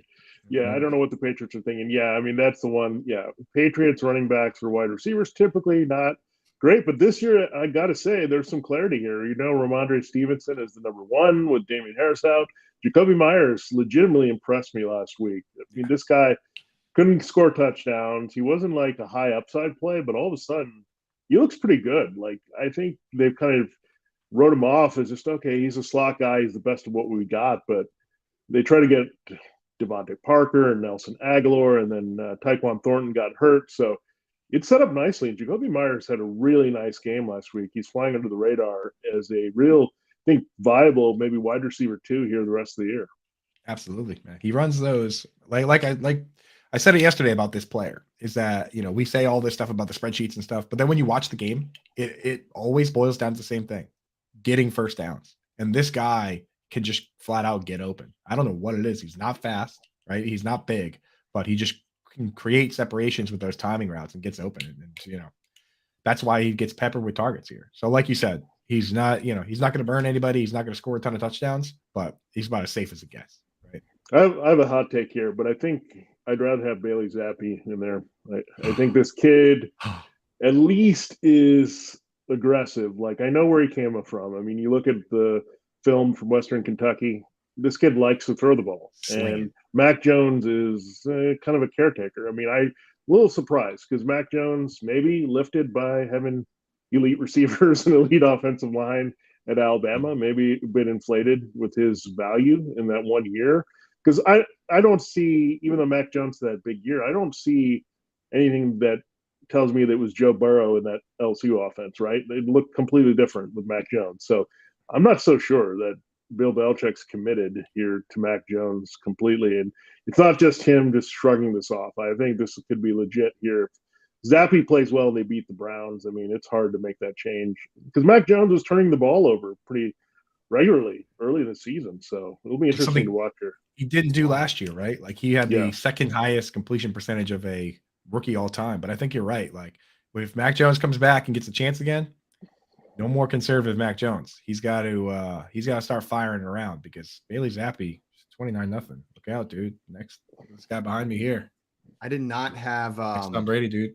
Mac Jones Bailey about to get Zappi 2 butts replacing Mac Jones as the New England Patriots starting quarterback on my bingo card for this NFL season. That wasn't something I was projecting even as like a possibility. But yeah, that's wild. I think it's hot, Vinny, but not like not like scalding hot, right? Like it's the Patriots. No, you can't put it past them. So no, it makes sense right there. We had some fantasy questions here come in the chat. Cade Cobbler wanted to know, should I start Deontay Johnson or Romeo Dobbs in full PPR? Vinny, are you going Deontay Johnson or Romeo Dobbs this week? I think the safer play is Deontay Johnson. I mean, I think Romeo Dobbs has been good here of late, but you're seeing it. Some of the rookie inexperience there where Deontay Johnson's just a pro here and got the increased targets last week there. So you think there's going to be some garbage time. And this secondary a little bit banged up for the Buccaneers. So I think Deontay Johnson, George Pickens can put up some garbage numbers this week. I'm in agreement. Deontay Johnson, just, at a certain point, got to go with the better player. Like, we know Deontay Johnson's a good player. Got to go with that guy. And I mean, like, the targets are there. I'm with him. 12, 10, 11, 13. That's his thing. games. That's what Deontay Johnson does, Yeah. If he didn't have that one rough game, then we'd be pretty committed to him. It's Deontay Johnson. It's Deontay Johnson, even with the tough matchup. You got to go Deontay Johnson. Eric in here. What's up, Eric? Eric wanted to know Juju or Romeo Dobbs. Another Romeo Dobbs question. So Juju Smith-Schuster or Romeo Dobbs. Vinny, is this one Dobbs for you, or are you still starting Juju over him? I don't know why we're starting Juju at this point. I don't know what he's doing. Sad. Last week, I mean, I looked at Marcus Valdes-Scantling and Mecole Hardman and a little bit of Sky Moore late. There was a lot of Travis Kelce, Juju with the drops, and he's had basically, I think, 1 or 2 big plays this season, but what else has he done? Nothing. Nada. And so I think I go with Dobbs just because there's a chance that he can score a touchdown there a lot better than the other way around. So I just don't see Juju being a big factor going forward. And I think they're going to start phasing him out a little bit, I think they're disappointed. I'm done calling for the Juju big game. I feel like a couple times I've been like, this is the one. This is the one. No, this is the one for sure. With. Yep. I'm taking the L, and it's Romeo Dobbs for me as well. I like the upside there, and they're just spreading the ball around too much. And Juju doesn't seem to be the one who's getting the most spread. Like they're not spreading it to him the most. So I can't start Juju. He's like on the edge of the bread. He's near the crust. He's not the crust, but he's near the crust. He's that part, like the little buffer where so your peanut butter doesn't get onto the table. Yeah, he's that part of crust that like didn't get any butter on it too, so it's like the worst bite. But, your peanut butter sandwich. But he did. The thing is, I feel bad for Juju because he signed like a complete prove it deal, right? He only signed for $3 million. And he has not proved it. DJ Chark got $10 million guaranteed. 1 year's $10 million guaranteed.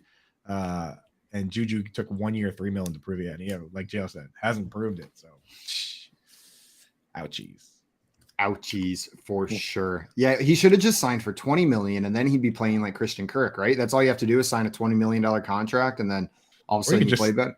Or you could just sign an $80 million contract and just chill out like Kenny Galladay. That's the life. That's the I think life. it's pretty much gone downhill since that NFL 100 commercial. I think he was hanging out with Ninja, and that was it. He was finished. That was his peak. He hasn't been good since. I mean, Juju has not been good in a regular matchup. I'm not playing him against Buffalo. That's fair. That makes sense. It's tempting though, right? Because whenever you see that 53.5 point over under, you're like, oh boy, Where's the it gonna points are about go? to be scored in this game. Like, but I think it's a trap. I think The it's a answer is trap Jody to plug Fortson. Juju. The answer is Jody Fortson. His name was Jody Jody. Fortson. We had another question in here. I'm 2-3, half PPR with Jonathan Taylor, Mixon, Jamar Chase, Deebo Samuel, CeeDee Lamb, Brees Hall, and Dak on the bench. Wants to know if he should be looking to trade any of these players. So also has AJ Dillon, Christian Kirk, and Pickens. So is there a trade sitting somewhere in this roster so they stay pat? Running backs are pretty solid with JT and Mixon, and then Dillon on the bench. Like, you're pretty good to go. Wide receivers looking at Jamar, Deebo, CD. Bro, Just gotta wait. Just Just wait it out. Yeah, That's a pretty loaded roster. I'd like to have that roster. Yeah. That team's Yeah. probably going to win the league. How'd you even Yeah. get that roster? Did you? I don't did you, know. Did you have like 3 first-round picks? That has to be a keeper league because he has What trades? Jonathan Taylor, Jamar Chase, and CeeDee Lamb. Those are all first-round picks, right? And Joe Mixon as well. And Mixed Joe in Mixon. there. Yeah, that team's a wagon, bro. Just hang tight. Yeah, you know what you got. You're 2-3. It's regression's gonna come. You're gonna bounce back here. Positive regression. Regression would be Positive. positive. Yeah. Squirrel Bob and Hussein, have any of the Kansas City wide receivers proved anything though? Other than Kelsey, the rest of the passing game is just a question mark. Is that how you're viewing it, Vinny? You mentioned MVS a little bit before, but are you willing to plug in any of these other Kansas City pass catchers? Well, I think I would stash Sky Moore. I think maybe in the second half of the season, but playing them, it's just hard. I mean, we should listen to Patrick Mahomes. He said everyone's going to catch passes here. I'm not going to have one go-to guy except for Travis Kelce. Well, he was right. He's just throwing them around, and that's what he's going to do. He's just going to find his favorite target this season is open man. Open man is the guy that he's going to throw to consistently. And Travis Kelce tends to be that man pretty often, but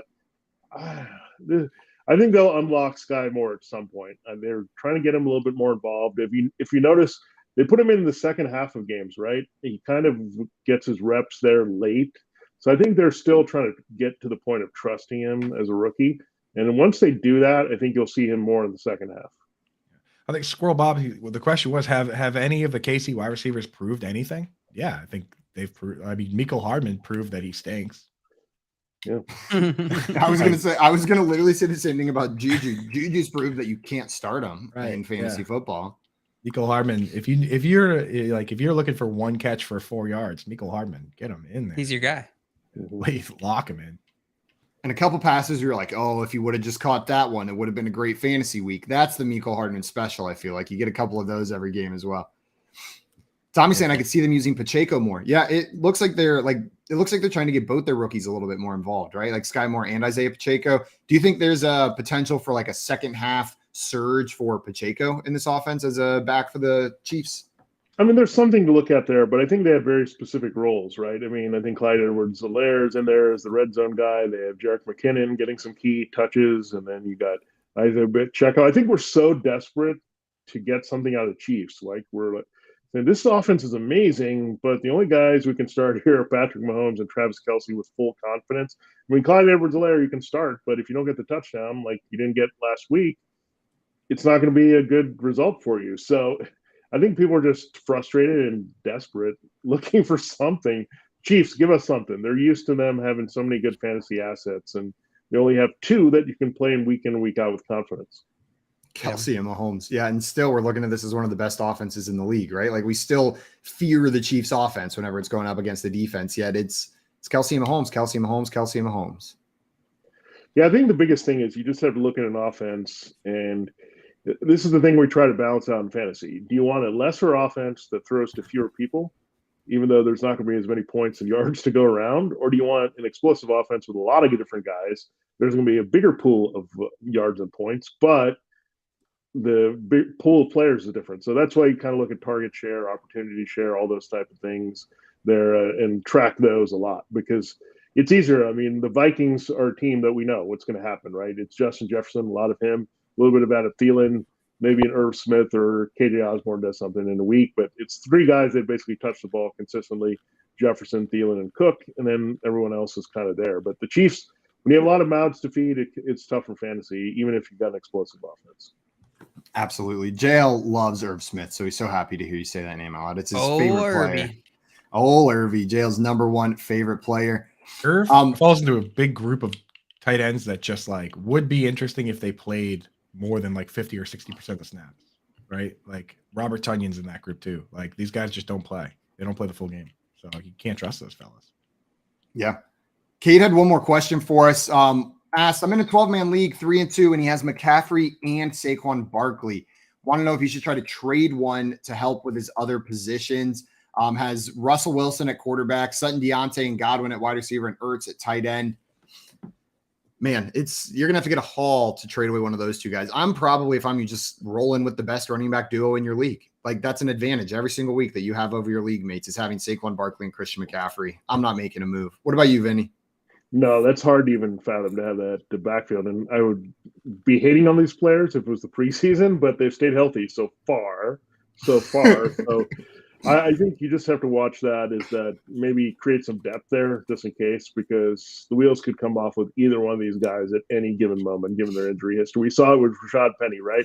Rashad Penny looking good, injury history looming, then there it comes, and then it's done. So the history is, if these guys get hurt, they're going to get hurt again. And it's not like these guys have had fluky injuries. There's been consistent attrition with both these guys. So that's my concern here going forward. But while they're healthy, you got to ride them as much as you can. Yeah. McCaffrey now leading the league in routes run by a running back, overtaking the great and powerful Devin Singletary. And that's of course. That's unbelievable that he managed to take over Devin Singletary. I'm honestly shocked. Right. I wouldn't trade them. If you are going to trade one, I would trade Saquon Barkley just because we just saw him exit the game briefly with a shoulder injury.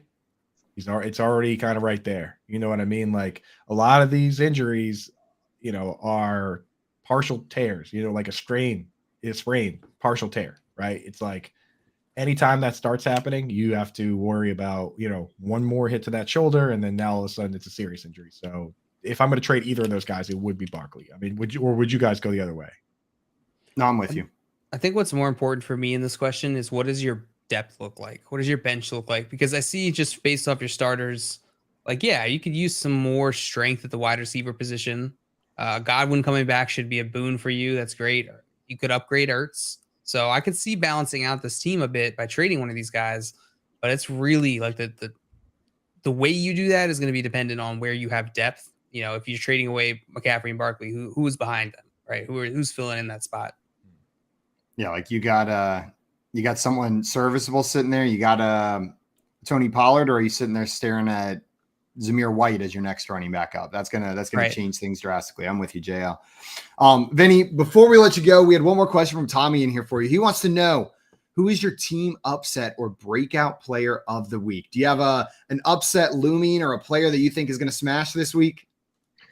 Well, that's an interesting question. Let me dig deep here. Well, I think the upset, I hate to say it, and I'm going to go with pretty low-hanging fruit here, but I'd like the Chiefs to upset the Bills this week. That's not low-hanging fruit. All three of us picked the Bills whenever we talked about that. I'm booing that one. All right, so I'm bringing that up. I'm just shocked that Patrick Mahomes is a home underdog. I think it's the first time in his career as a starter. So I think that's pretty bold that the Bills are out there. And the Bills right now, overall, I would say are the better team. But the Chiefs at home, a little bit different story here. So I do like that. In terms of breakout players, like I did actually kind of like Darnell Mooney on Thursday night. I thought he was going to do a little bit more and almost had that touchdown to make it a great night. It would have been a great night if he had gotten in the end zone. Now, breakout players, I mean, I still look at the rookies. We'll go with the easy one there. I think you look at Ken Walker, Benjamin in that game as backs that can explode and maybe be league winners down the stretch for you. So I do like that. And one guy who's been a slacker who deserves to break out, I think, is George Kittle. I mean, I love George Kittle. He's a great player. Good reality player, great blocker. It's time for him to start catching passes. Is Trent Williams back this week? I know he was questionable, limited. I think he's going to be out one more week here, but I think George Kittle, this is the week. I think they started to feed him a little bit. It was his birthday last Sunday. I couldn't believe that he didn't score, but George Kittle's been a slacker at tight end. He's one of those guys we keep trotting out there, like, oh, tight end is bad. We're going to keep playing this guy, but I think he's going to pay dividends this week. He's overdue for a big game. The Falcons just cannot cover the tight end. So I'm right with you, man. I wrote in my DFS article. There's over the last 5 years, George Kittle, 12 catches of over 40 yards, and he has multiple of 70 yards. That's how he kills you. Kelsey has 10. Nobody else has 5. The next highest guys are Everett and Ingram tied for 5. And those guys have been in the league all 5 of those years. So it's not like they haven't been around. That's how he does it. And when it happens, everyone's going to be like, oh, yeah. Now I remember. That's That's the one to remember. They're going to be like, I do like Kyle Shanahan when they're playing indoors quite a bit. Like, I like that offense when they're not on grass quite a bit. Because, again, they're speed-based offense. Jeff Wilson Jr. is a burner. Debo's a burner. So you get these guys on this track where there's no element of weather and all that. That's when they're really dangerous. They remember them going to New Orleans and putting up some big numbers in the past. That's what they like to do, I think. So I do like the 49ers. When they're on the road, indoors, they usually put up big numbers. Absolutely. Vinny, I want to thank you so much for taking the time to come on with us again this Friday. Everybody listening, if you are not already following our friend Vinny, go and follow him on Twitter right now at Vinny Iyer and check out his work with Sporting News, all the articles that he's been pushing out. Vinny, always a pleasure, my man. All right. Thanks a lot, guys. See you next week. Appreciate it. See you next week. Enjoy your weekend. Cheers, Enjoy boss. week 6. And I'm cheering for Kenneth Walker and Benjamin this week, just so Vinny's team blows up with those 2 guys as the starting running backs. And not because I'm starting a lot of Kenneth Walker this week. I just made a lineup with Kenneth Walker and Eno Benjamin. Started stacking JL's boy, Kirk Cousins, with Thielen and Jefferson, right? And I freaking love Kirk Cousins. with those guys in there, you can still get in. You can start with Kirk Cousins. I was able to start Stephon Diggs and Justin Jefferson in a lineup. That's hot. Beautiful. Mixed in a little Evan Ingram, Alec Pierce to round it out. Patriots versus the Browns. That's Gotta be rich. Gotta be rich, boys. Guys, coming up, we have Aaron Ladd joining the show, sports anchor on News Kansas City's KSHB 41 News, to talk a little bit of Chiefs. And we're going to be talking a little bit more about these Sunday games as well. Stay tuned here on the Bettor Sports Network. You're listening to the Front Yard Fantasy Morning Show.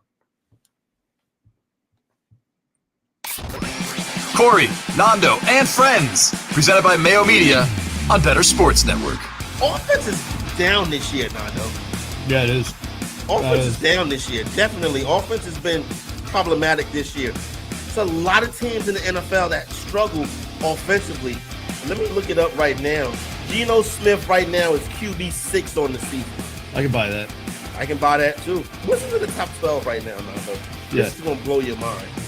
Josh Allen, Lamar Jackson, Jalen Hurts, QB4, Kyler Murray. QB5, Joe Burrow. Even with that being the top 5, okay, cool. I get it. Now here's where things get weird. QB6, Geno Smith. QB7, Carson Wentz. QB8, Jared Goff. Geno Smith, Carson Wentz, Jared Goff on QB6, 7, and 8. That's crazy. Those are undrafted dudes. Wentz throwing for a lot of yards. The Commanders can move the football, Nando. Yeah. The problem is they shoot themselves in the foot with penalties. Right. And that turnover is coming at some point. That Wentz interception, that Wentz fumble, you're going to get it at some point. Yesterday, they got it at the worst possible time. They're driving down, try to win the game. Bam, there goes the turnover. You know what I'm saying? Yep. But outside of that, his yardage he might have threw for 375 yesterday. Yeah, you're right. You're right. QB9, Herbert. QB10, Mahomes. Mahomes and Herbert, 2 of the first quarterbacks going off the board this year in drafts are QB9 and 10. QB11, Kirk Cousins. QB12, Tom Brady. 13 is Daniel Jones. He's running. Yeah, Daniel Jones is athletic.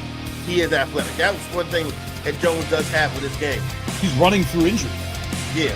But he's trying to hold on to his job. Give him credit, man. Good for him. This offense has not been great, bottom line. You know what I'm saying? Offense has not been great this season. QB32, Mac Jones. He's a starter. Winston has missed time. Dak Prescott has missed time. You know what I'm saying? Right. So that could be no Trey Lance, right? Justin Fields is a starter. You didn't expect much from him. Baker Mayfield. Oh my God, he stinks. That's a starter. Matthew Stafford, a starter who stinks. Matt Ryan, a starter who stinks. Ryan Tannehill, a starter who stinks. Aaron Rodgers is QB 18. The reason why offense stinks is because quarterback play has declined. However you're invested in sports, from betting to fantasy, collectibles, and more, join our community on Bettor Sports Network.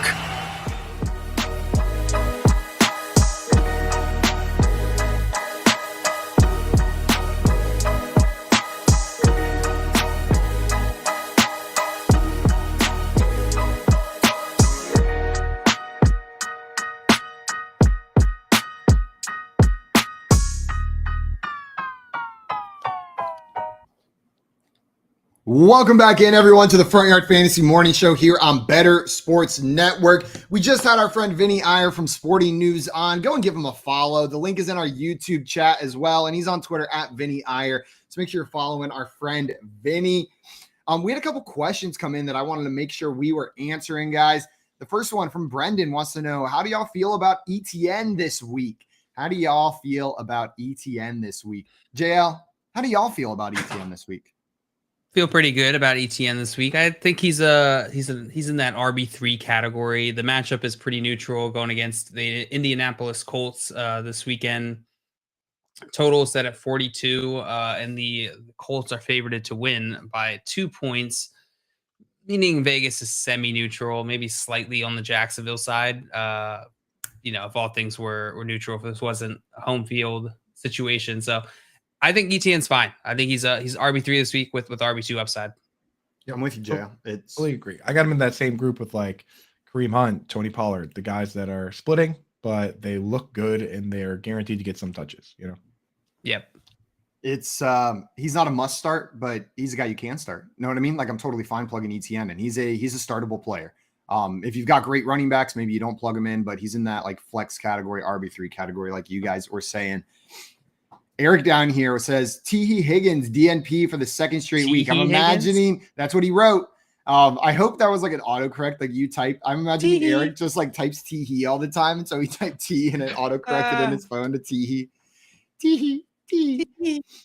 Says DNP for second straight practice yesterday. If he continues to be limited, would you go as far as benching him for Alec Pierce after the goose egg last week? Coop, what are you doing here? I think so, man. The thing that is annoying about this is that, like, when you hear the coach talking, he's always like, he's trying to play, and we're like trying to let him play, but he can't play because he's hurt. Like, that's the worst thing for fantasy football. I want these guys either ready to go or I want them out. I definitely don't want anybody healing fully or not healing at all. There's been a bunch of guys that like historically used to do that. Like AJ Green used to play every game no matter what and just be a decoy when he was hurt. Like, and that is the worst thing for fantasy football. So I think I would just, if he doesn't practice today, definitely don't start him. But unless if he's a full participant today, then I'll start him. But otherwise, if he's limited or anything like that, no. That would be odd if he was a DNP the past 2 days and then a full participant today, right? That would be a little bit odd.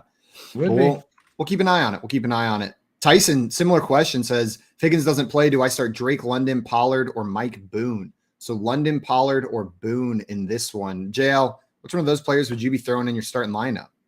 It would be Drake London for me. Drake London. What about you, Coop? Is it going to be Drake London for you as well? Yeah. The thing that's annoying about London too is that he didn't quite run all the routes. He only ran 24, and Olamide Zacchaeus ran like 30. But I still start him over Pollard against the Eagles and Mike Boone, who is just like a pure question mark. So give me Drake London. Yeah, it's going to be Drake London for me. It's not a sexy matchup going up against the 49ers, right? Like it's a rougher matchup for fantasy wide receivers, but I still think you have to go Drake London. Squirrel Bob says, what do you think I can get for Jeff Wilson? He's just depth, but I feel like I want to move him before he gets hurt or Mitchell comes back. Yeah, this is going to be a harder player to move for like full value because there is the inevitable return of Elijah Mitchell, right? Like people are going to look at that and probably value him less because it's a rental. You're just going to get a couple weeks out of him, but maybe you can find a running back needy team, like a team that has their guys on bye or injured. Maybe the Josh Jacobs manager who also had Javonte Williams, and now he's sitting there like this week and has no starting running backs. You could probably move Wilson. Joe, what would you be looking to get in return to move Jeff Wilson? Probably a holographic Charizard at least. Maybe more. Maybe more for Jeff Wilson. So something like You in return, you'd want something that looks like this. Exactly like that. How did you know? It was ready. Look at that. Is that a holographic Chauncey too? Chauncey? Did you just call call Chauncey? Yeah, Chauncey. I found the Chauncey. I've been doing all this Chauncey's making. I've been making fun of Simon for Pokemon cards, and then I was like putting something in the attic, and I was like, "Oh, there's my Pokemon cards." Yeah, Wait, I got them Coop, all. I got them all in here, numbered in order. Is that first edition? That Charizard? No, my God, first edition. Okay, because I was gonna say if that's first edition, you may have like $500,000 sitting in that binder. That's what I was gonna say, dude. Like a highly graded probably first edition. I probably had so much money I just burned throughout the years giving away my Pokemon cards. As a kid, I was definitely trading like first editions for like whatever was shiniest. Dude, 100%. I'm mad now. This has ruined my day. My Pokemon card collection is not the one I had as a child. That has been sold probably for like $10 at a garage sale. And then my Pokemon card collection now is only things I've bought since I was an adult who shouldn't have been buying Pokemon cards anyways. But that's the collection we got. That's what we got going on. We had another question, or JL, besides a holographic Charizard, what would you be trying to get for? Like if it had to be a fantasy football player in return for Jeff Wilson. I think I closed. I think I closed that. No, I have him up here. Let's see the trade value chart. Let's see where Jeff Wilson lands. I like how you actually pulled up the trade value chart, but instead talked about Pokemon cards. No, I didn't have it up. I just said I don't know if it was up, but it is in fact up on my computer still. Jeff Wilson is 22.5 points, tier 5 value according to Alex's week 6 PPR trade value charts here. Around him, Gabe Davis, Drake London. Love both those guys. Olave. I would trade Jeff Wilson for those guys. Deontay Johnson, Keenan Allen, J.K. Dobbins. Did you guys trade Jeff Wilson for J.K. Dobbins? Yeah. It's hard to convince people to trade one running back for another because they always look at it. But just pure value wise, which would you rather have? I would rather have J.K. Dobbins just for the long haul. Similar type of values. Maybe you can work some out. Maybe. If you're looking cross position, Squirrel Bob said, what about Kadarius Toney? Would you guys make that move? Jeff Wilson for Kadarius Toney? No, absolutely not. You need more than that for Jeff Wilson. Not enough. He doesn't even play. Not enough. Doesn't even play football. No, he's not even playing right now. You got to get some. Listen, like if the market value is saying that you can get someone like Drake London or Gabe Davis or Chris Olave, why you don't even play around with Kadarius Toney? He's not in the tier. He's not even in the same conversation as these guys. I think because Jeff Wilson has Elijah Mitchell come back, you might have to go down a little bit. Like I'm with you, shoot your shot on those guys, but maybe like an Amari Cooper, a Devonta Smith is the route that you can be going, and I'd be fine with that move as well. Like I'd be totally fine grabbing one of those wide receivers. I'm with you though, Jill. Shoot your shot on Gabe Davis. Maybe wait for a down Gabe Davis week, and but you can't wait too long with Jeff Wilson, can you? You kind of got to make those Jay moves says now. you're not getting those guys for Wilson. Here's the thing about these trade value charts. Yeah, you're not using them in that way, right? It's not, hey, look, these are the values that everyone has. This is a baseline based off of what the market is feeling. And so there's just as much of a chance that your league mate will accept Gabe Davis for Jeff Wilson as there is that they won't, if we trust these trade values to be what they say they are. Yeah. Tyson in here said instead of London, so some other options on the waiver wire wants to know, instead of London, should I pick up Allen Robinson, Elijah Moore, or MVS? Would you guys start Marquez Valdez-Scantling, Elijah Moore, or Allen Robinson over Drake London this week? Could you say the names one more time, but a little slower? Allen Robinson, Elijah Moore, and Marquez Valdez-Scantling. It's going to be London still for me, I think. Yeah, London out of all those guys. You got to triple London. Lazard's kind of enticing, but you got to start London. You got to start London. I'm with you on that one. Guys, the next game I wanted to talk a little bit about, we've talked about it some already, but this Jacksonville Jaguars versus Indianapolis Colts game. Last time the Jaguars played them, they won 24-0, but you mentioned they're only 2.5-point favorites in this one. You guys think the Jaguars come in and take care of business again, or is this going to be a much closer game than it was last time? I think it'll be closer. I think the Colts will be able to put up more of a fight in this one. I don't know what's going on with the Colts O-line. I don't know what is going on with that team. Yeah, but I think they'll be able to put up more of a fight, and I think they'll be ready. They just played them a couple weeks ago. I think it's not, It's also a little bit later in the season. They have a few more games under their belts. I think we're just going to get a little bit less fluky of a matchup than we did in week 2. I think it was. Right.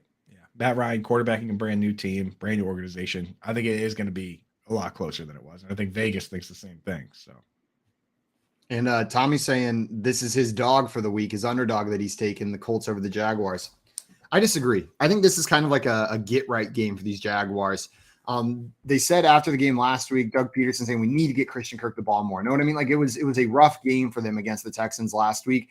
I think they come out, they take care of the Colts, they cover the spread, get back on their winning ways, and this Jaguars team looks a little bit more like the team that looked good through the first couple weeks instead of the team that's looked pretty bad the past 2. Has not looked great for those Jaguars. I'm taking the Jags to cover the 2.5 points. Is Shaq Leonard going to play? Finally, he hasn't really played. He came back for one game and he got smashed, like broke his nose, got a concussion.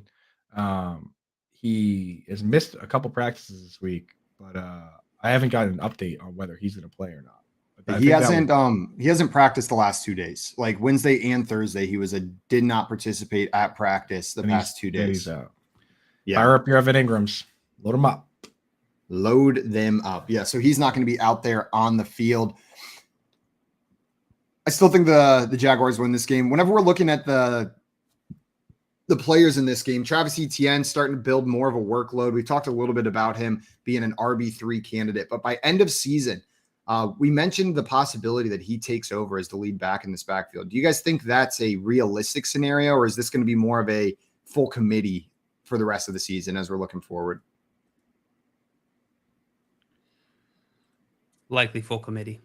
Yeah, I think this one's going to be a little more of a committee than what the Jets are doing, because with the Jets, the guys have very similar skill sets, so it's easier to just play more Breece Hall. But in this case, they have 2 different skill sets, so as a coach, it's easier to lean into one guy for rushing and one guy for receiving.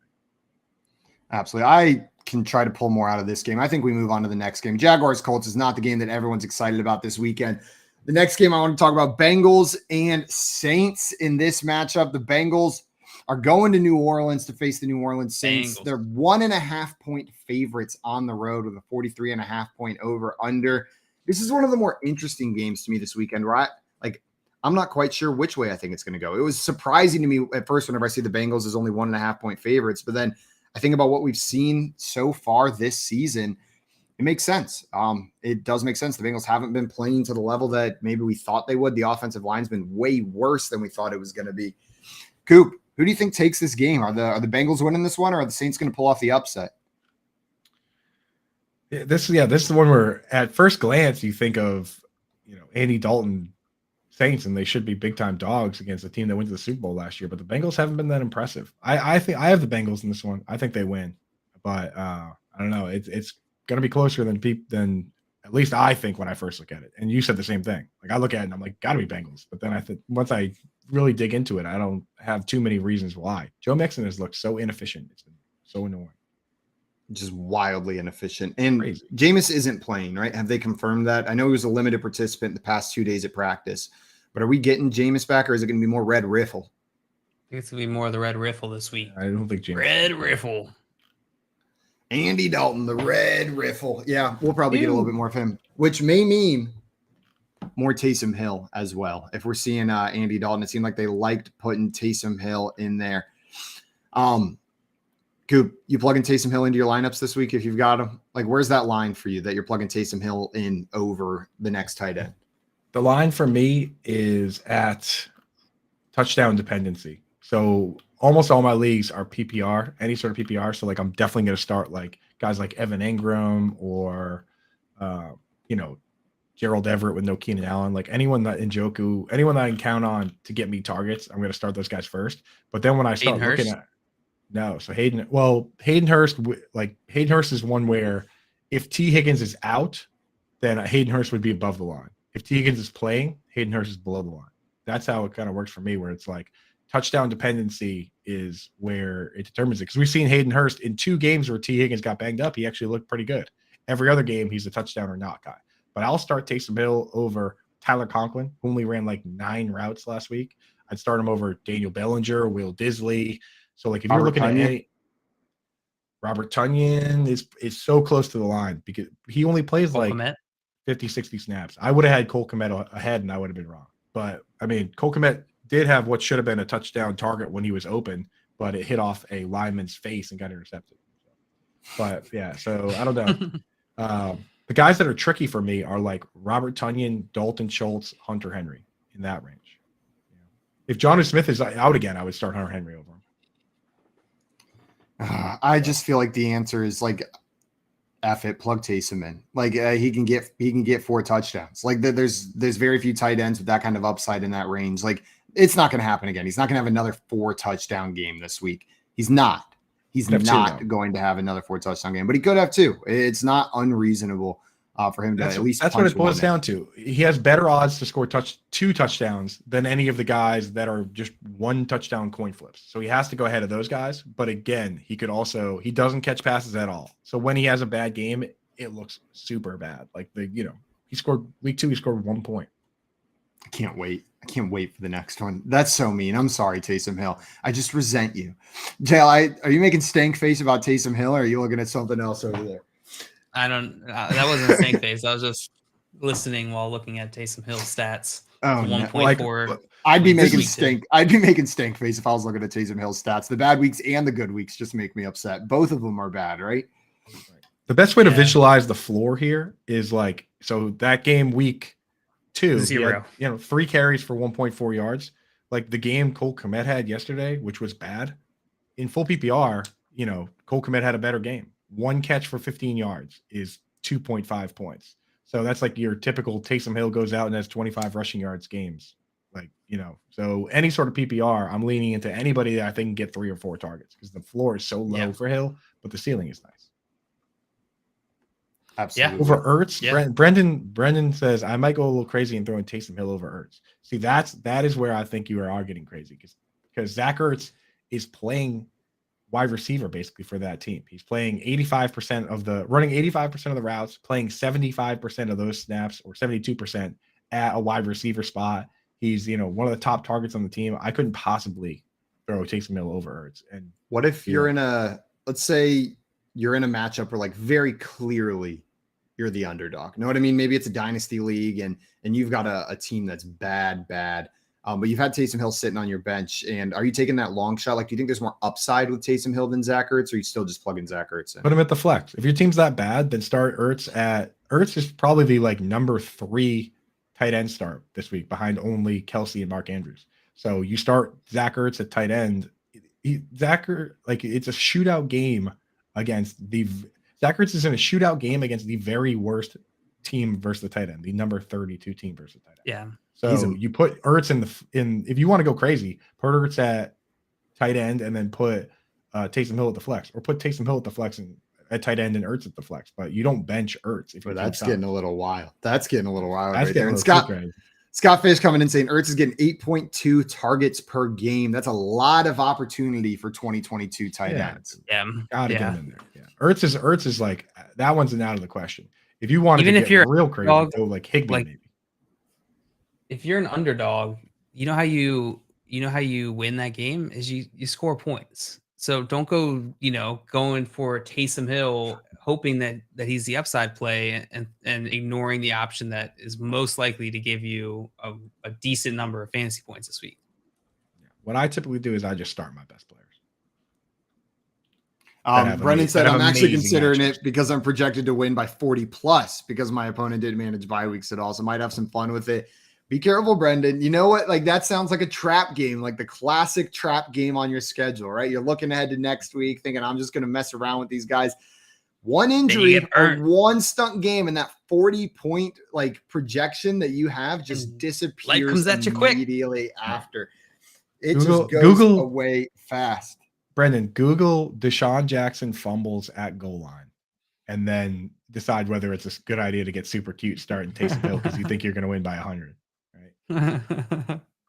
Dustin with the don't go chasing waterfalls. Keep to the rivers and lakes you are used to. Yeah, don't chase points. Don't chase points just because Taysom had 4 touchdowns last week. Yeah. Did you write that, Dustin? Is that something that you wrote yourself? Waterfalls. Man, just absolutely beautiful. Someone should put a tune behind that. Someone should put a little bit of tune behind that one. Tommy coming in with the pure poetry as well. Dustin always coming in with the hits. Also, shout out Dustin. Yesterday was his birthday. So happy birthday, my friend. Happy birthday, Dustin. bro.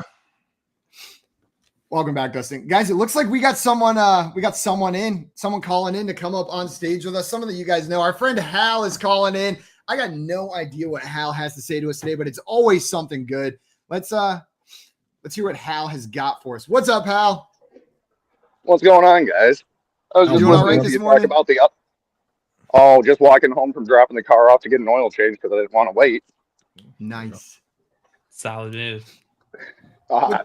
So when we're talking about upside with these guys, when you're an underdog, where's the line where you would start somebody who could blow up or could go zero? Is it your RB3 or your WR3, or is it really only that flex position where you would be taking that risk? It's a good question. It really all depends on the strategy you want to take here and how you're blending the different players together. So each player has a floor, has a ceiling, and your goal is to optimize, right? That's your main goal. Optimize so that you get the most points possible. And that's managing risk, right? Managing the uncertainty and risk that comes with each player and managing those variables that we were talking about, the upside, the floor. So I'm fine. So it's not necessarily, I don't think about it necessarily as like, oh, I'm not going to start him in my RB or my flex position or my wide receiver position slot versus the flex spot.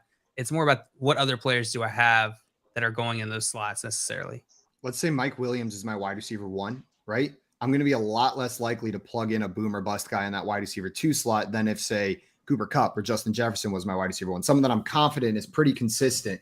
So if they're consistent like that, then I'm going to be more likely to plug in this high upside boomer bust guy. And this is like a draft thing too. Whenever we're drafting, if my wide receivers early are a little bit more volatile, like I feel like Mike Williams is a perfect example. He is a volatile wide receiver. He's going to have big games. He's going to have goose eggs. I might go for more stability, someone like a Jacoby Myers later, and leave that guy in my lineup. Whereas if I need that boom bust and my first wide receiver is just a steady guy that I can count on week in, week out, I'm fine with some more volatility at those other positions. Like the more stability I have at the top, the higher up I'm comfortable with some of that volatility because like the stability levels my team out. I do rankings that try to encapsulate that every this is the first year we did them for all positions. But if you're interested in that strategy next year, the dynamic rankings over at Fantasy Alarm, after the top 20 wide receivers, I break them down into categories like high, low floor, high ceiling, and then like safe wide receiver 3s. And you want to get a balance, like Simon said. So we try to encapsulate that. It's tough, but when you look at the rankings that I put out there, at the very least, you don't have to follow them, but it'll help you get in that mindset. Right. No, absolutely. That's a great point. Now, are you guys more willing to do it at like some positions than others? Like, are you more willing to accept volatility at wide receiver than at running back per se? Absolutely. Running back and wide receiver. So at running back, I want a little less volatility because with wide receiver, there's just more depth. Typically, there's a lot more wide receivers, fantasy relevant wide receivers than there are fantasy relevant running backs. So I'm okay accepting more volatility in the wide receiver position. Typically, I like getting a nice solid base in the running back position, but this is all about strategy, right? Zero RB. There's all these different types of strategies like zero RB where that changes, that balance changes. Absolutely. That one's I'm with you, JL. Like as the season goes on, I crave more and more stability at my running back position. Whereas at the beginning of the season, I'm a little bit more comfortable with some of that volatility. But I think that's just the way the position goes. Like as the season goes, it becomes a little bit more clear, the running back position. Like I feel like clarity comes as the season progresses, with injuries being the only thing that kind of derails it. Wide receiver, I feel like just the position as a whole is more volatile. So if you want the upside from that position, you have to be willing to accept a little bit more of that volatility as well. Guys, about to join us on the show right now, we got a special guest coming on, Aaron Ladd. He's a sports anchor on News Kansas City's KSHB 41 News and an Arrowhead Pride contributor. And we were just talking, that is the game that we are most excited for this week. It is the highlight of the weekend, the Kansas City Chiefs Buffalo Bills game. Vinny calling it as his upset of the week. Aaron, my man, thanks so much for coming on the show today. Aaron. Anytime. I'm glad my Zoom background, hangs with y'all. Y'all look like professionals here. It looks like y'all know. Bro, you look like professional. The quality, the camera quality on point. Best camera yet? Is that true? Easily, That's dude. got to be true. Easily. Yeah, easily the best camera. Yo, and best mic yet. Like you got the mic in your hand, True, like a sports reporter on the side. Like, man, I'm about to hold my mic like this the rest of the time. The whole 3 hours. Fit in. Yeah. You're setting yourself up with a lot of high expectations to live up to, man. Oh, Coming Lord. in, Oh, Lord. Let me lower those expectations expeditiously. It's too late, dude. It's too late, man. Way too late. How you doing today, Aaron? Doing well. Appreciate y'all having me on. It's kind of weird. We've been talking about this game, it seems like all offseason, ever since the 13-second game. Bills Mafia and Chiefs Kingdom have kind of been at each other's necks, but it's here. And I'm good. I'm glad that, they seem like the cream of the crop of the AFC so far. Like we're getting exactly what we thought we were getting coming into the year. And I know I cover the Chiefs. I know that I'm coming in with the Chiefs Kingdom side of things, but I'm actually taking Buffalo. Taking Buffalo. Oh, look out. You think this Buffalo team is just too complete? Is that what's going on here? You're fully buying in. I can see you're walking around you've been walking around all week with a chip on your shoulder because of that not used to being an underdog. I think I mean, Patrick Mahomes an underdog for the first time in his last 41 starts, which is an insane stat. Buffalo coming into Arrowhead and getting 2.5 points should tell you everything we need to know about how Vegas sees these two teams and I think how this game plays out. Buffalo should have won this game the last time these two played. I mean, 13 seconds, that doesn't happen. That's like some sorcery or some like crazy stuff. Some things we can't say on air like that. No other quarterback can do that. We all got to witness that live is unreal. Like live watching on our TVs or whatever. Like that was the most insane end to a game I've ever seen. I will say this, dude. Gabe Davis, great game and all, but he didn't really do anything until Tyrann Mathieu got a concussion there. He didn't have a catch until late in the second quarter. So I don't know if it would have been the same. I think you might be selling your boys a little short there because if Mathieu didn't go out, I think the Chiefs probably handle that one a little easier. I don't know. And they look a little different on defense this year, to your point. There's no more Tyrann Mathieu. Juan Thornhill's back there with Justin Reed coming over from Houston. And at some points, I would have said that the defense has kept Kansas City in games as far as this year. And I know they have the highest scoring offense in the NFL, and they scored the most touchdowns, which is kind of crazy to say because sometimes we've seen that inconsistent play, that Dr. Jekyll and Mr. Hyde kind of personality from KC's offense. But at times it's been their pass rushers. At times it's been their defense. When it's not a roughing the passer called, KC has been able to get home and wreak some havoc and that type of thing. God, there's just been some brutal roughing the passer calls this year, hasn't there? It's just like what is going on with these calls out there? No, I'm with you though. What kind of vibe are you getting out there? Because you're not used to being the underdogs. I just picture people out like the Chiefs fans out there, like a coat over their shoulders, walking around, the Power and Light District, rubbing their hands together like Power and Light District. Yeah, dude, he knows his KC. That was a drop right there. Yeah. Oh yeah, I had a blast when I was out there, man. I went to the World War I museum, the World War II. It's a World War I museum, right? I've been out. Yeah, I had a blast out there, man, dude. I spent at least 50% of my time there eating barbecue. So but that's what I did when I first got here. Not great for the stomach and the intestines. Too much barbecue. That plays right back to Boston, man. That was a trip, dude. It was rough. Having the window seat asking was for everybody else. Just stayed in that bathroom, hit that occupado, stayed in that airplane bathroom the whole flight. I was doing laps, man. You're asking for the pulse of Chiefs Kingdom. I think they respect this team. Ultimately, if you have to ask for a rival these last couple of years, it's Buffalo. I mean, there's no doubt in Chiefs Kingdom's mind that Josh Allen has raised his play to the point to where he is in the same zip code as Patrick Mahomes, and that 13-second game proved it. And how they've started this year, that's all you can do is respect them. I think Chiefs fans know that even if they do drop this one, that's not an indication on how far this season can go. They've got the roughest 8-game stretch in NFL history. We've talked about it ad nauseum with all these teams having winning records last year. And so far through 5 weeks, they're 4-1. I mean, you can't really complain if you come out and play a hard-fought game against Buffalo. drop to 4-2 through 6 weeks and still got everything you want in front of you, especially considering how the AFC West has looked so far this year. Yeah. It's not what we thought it was going to be coming into the year. So from Chiefs fans I've talked to, of course they want to win. They want to win every game. They want to go 17-0, but that's just not realistic. I feel like that's a similar way that as a Ravens fan, like I felt with the Ravens losing to the Bills is exactly how you're describing it. I'm like, yeah, like the fact that we could hang is pretty impressive to me. So I'm excited about that, right? I know this Bills team is fantastic on all ends. And so the fact that it's even a good game, whether we lose or win, yeah, of course you want to win, but it's still, this Bills team is amazing. We can't deny it. And I feel that vibe. Like sometimes rivalries transcend divisions. Like I'm a Patriots fan myself, and I always, for a long time there, all I thought about was the Colts and Peyton Manning, right? Like, because that's what it was for a long time. It was great. Like there was nobody in the division that we thought too much about. So you're just all year, you're thinking about how do we beat Peyton Manning this year? And I think it's kind of getting there with the Chiefs and the Bills, where it's like, those are the teams to beat. So that's what you think about.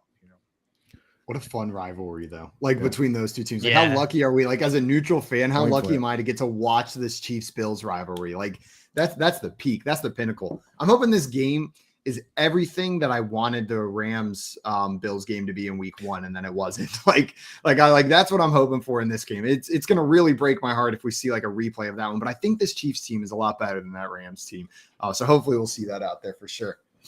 Aaron, maybe you can provide some clarity for us. We've been talking about these Chiefs wide receivers, a little bit about Juju Smith-Schuster. Travis Kelce is the dude. It's Mahomes to Kelce. But then after that, it's just kind of up in the air. Are we going to see Juju pick it up at some point this season, or is it a lost cause for Juju? The experiment's not working. I think Mahomes tried to warn fantasy players ahead of the year, and I've tried to do my best as well to warn everybody. Like, you don't want any Kansas City pass catchers that are not named Travis Kelce, simply because it's going to be extremely hard to predict who's going to be the guy from week to week.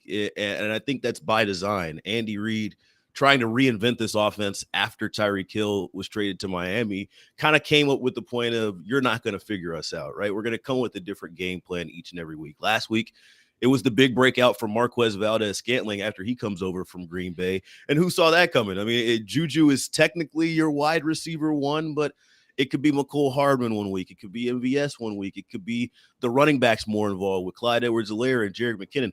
There's so many different flavors that Andy Reid can have and move in and switch out in different places. I don't know who it's going to be on a week-to-week basis. I, in my fantasy leagues, purposely avoided Chiefs pass catchers for this exact reason. But if I had to pick a guy, it is Juju Smith-Schuster.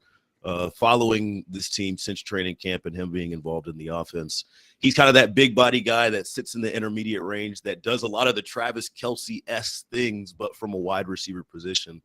So he's always going to have a role in this offense, but it's going to be frustrating at points in times. You're going to have to pack your patience when you have a Chiefs wideout not named, or Chiefs pass catcher not named Travis Kelce. You know what it is? That's exactly what it is that, like, with some teams you look at it and you're like, okay, Mike Evans is the split end, and this guy and Chris Godwin's the slot guy, and Russell Gage is the third guy in. So when they play a Marshawn Lattimore, it's like, okay, Marshawn Lattimore on Mike Evans. I'm looking at the stats for this team right now. Marquez Valdez-Scantling, 41.8% of his snaps in the slot. Mecole Hardman, 50.4. Juju, 45.6. Justin Watson, 50. Sky Moore, 55.3. They move everyone around too much for you to be like, okay, this guy's going to cover this guy. This guy's going to cover that guy. Like, that's what, and credit to Andy Reid, like you say, nothing keeps you guessing more than every single one of your wide receivers being between 40 and 50% at slot. It's like, who knows? So kind of a nightmare. Yeah, It makes my job tough. Like I would love for him to just pick 3 guys and line 2 up out wide and 1 in the slot, but whatever works. You got to deal with it. It's interesting. I wonder if this is like if it's, I hadn't really thought about it in that way, Aaron, until you said it, but I wonder if this is just a direct response to like him overcompensating, because it's really, if you look at the past couple seasons, it's been kind of easy to figure out the Chiefs, right? And that's why they ran into that whole issue in the beginning of last season with the cover 2 shell, just kind of dismantling the offense, because they kind of had their go-to things, right? Travis Kelce, Tyreek Hill, hit him on the deep ball.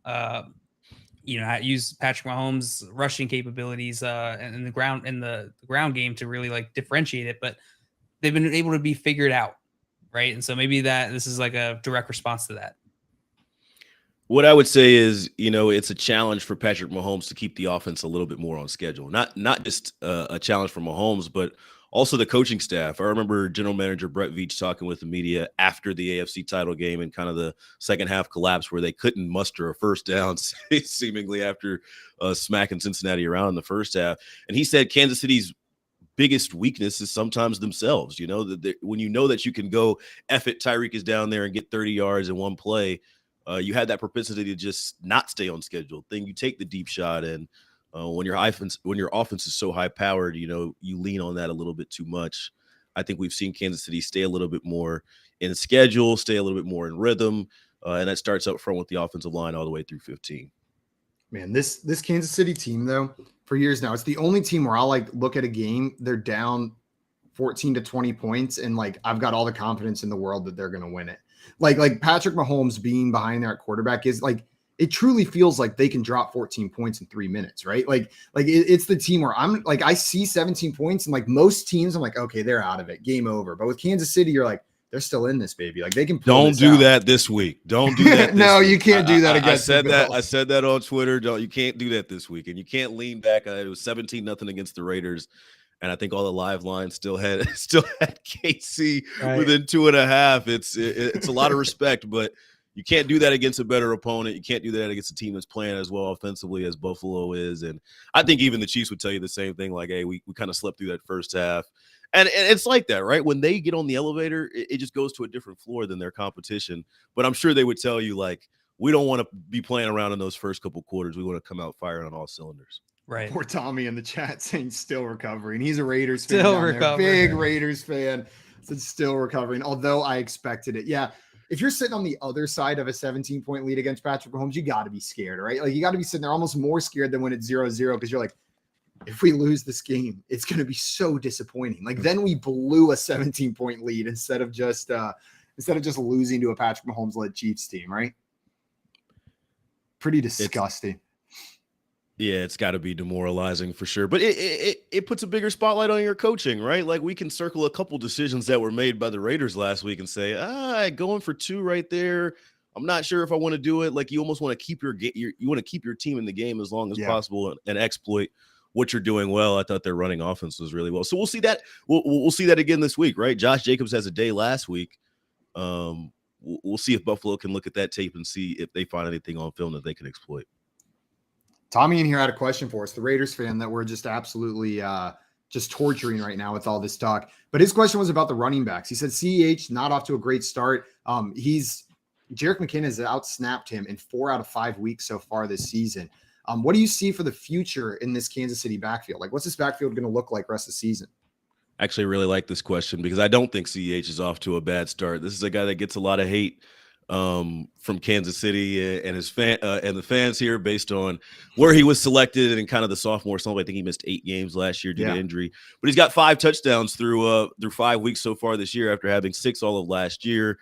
I know the snap counts are the way they are. It never looks good when you have a 7th round rookie coming in and taking some snaps from you. But I called this backfield a Neapolitan backfield, if you will, in the offseason. It's a lot of different flavors, right? Like Clyde is your chocolate, and Isaiah Pacheco, the 7th round rookie out of Rutgers, is your strawberry. You got Jerick McKinnon in there as your vanilla. Of course, Pacheco is a strawberry. And it's intentional. Andy Reid likes to eat. Andy Reid likes different flavors at running back. Andy Reid puts everything in terms of food.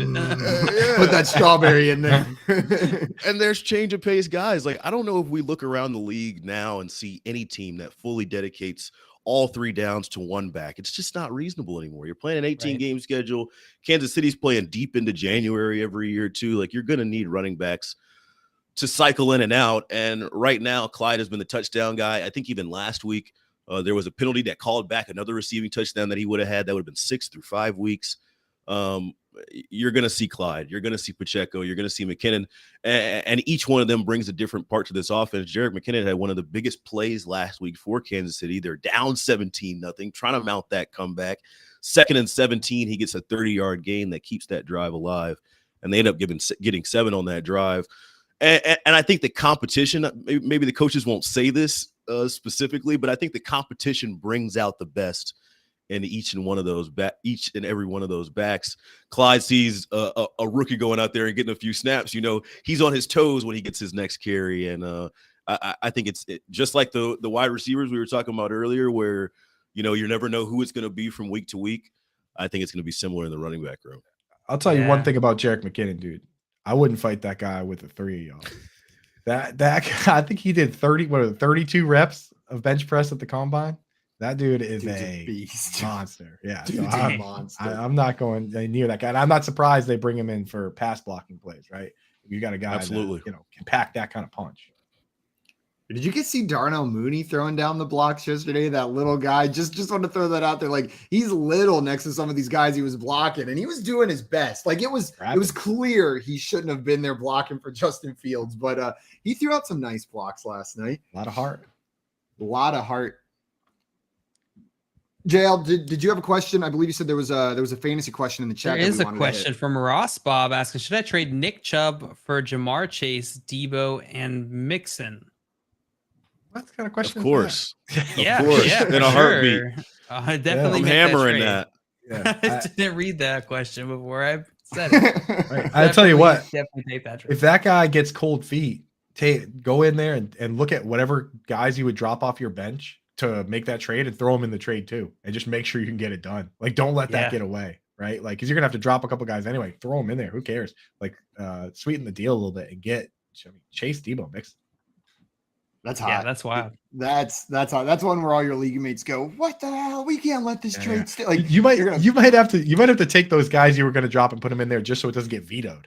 Like, you know what I mean? Like, just protect that trade by all means necessary.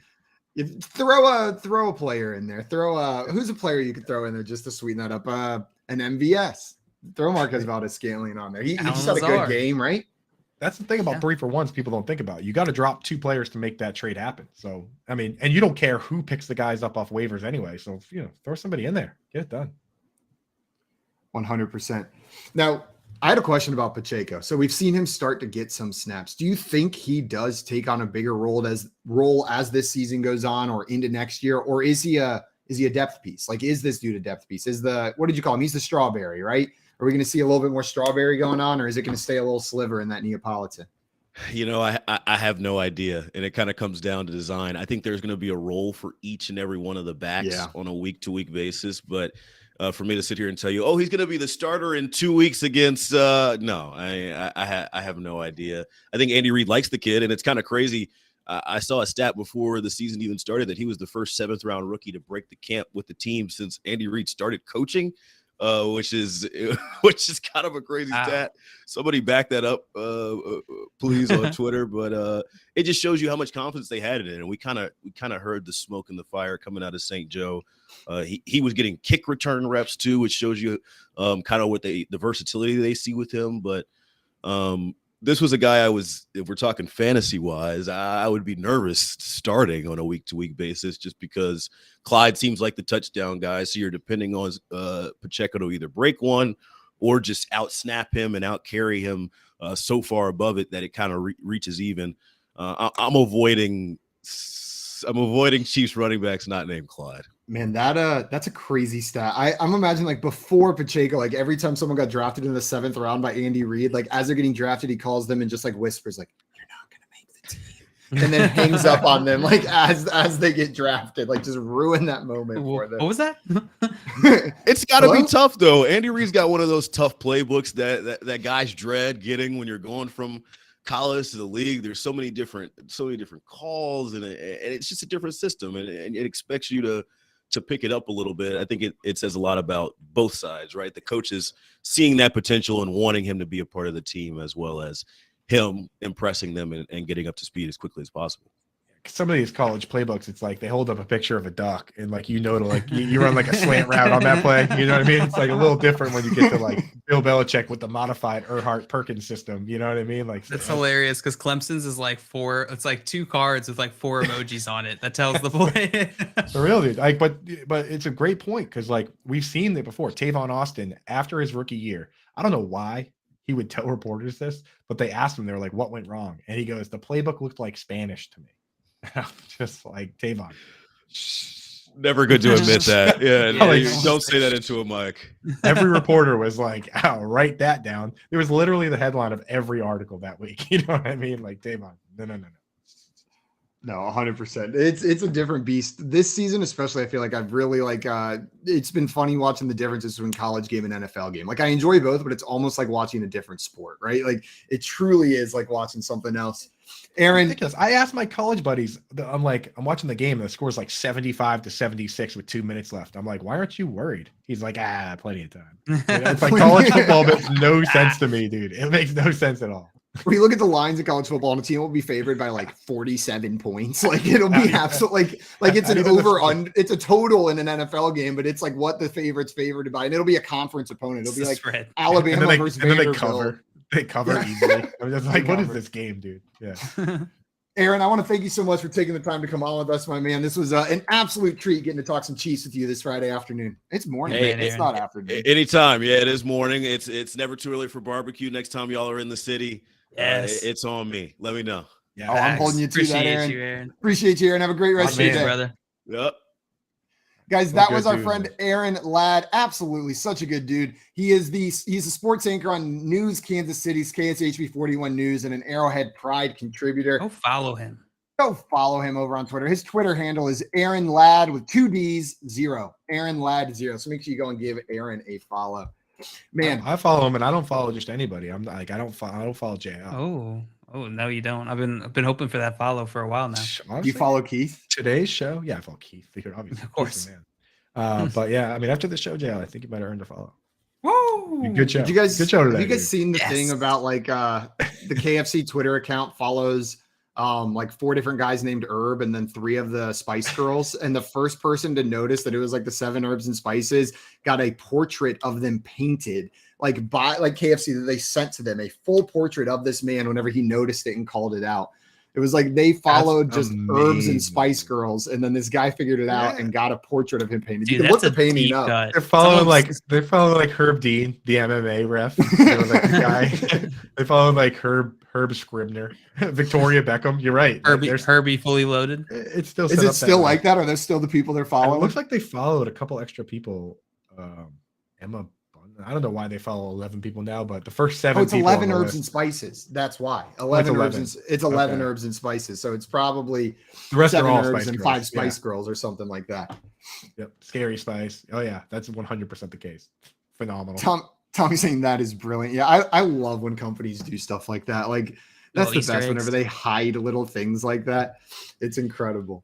Like, do you remember when Cards Against Humanity bought an island and you could like buy a chunk of the island just by buying a card? Like they said you could be a landowner of your own private island just by purchasing like this additional pack from them that came with a card that had like a deed to a 1 square foot parcel of land on the Cards Against Humanity island.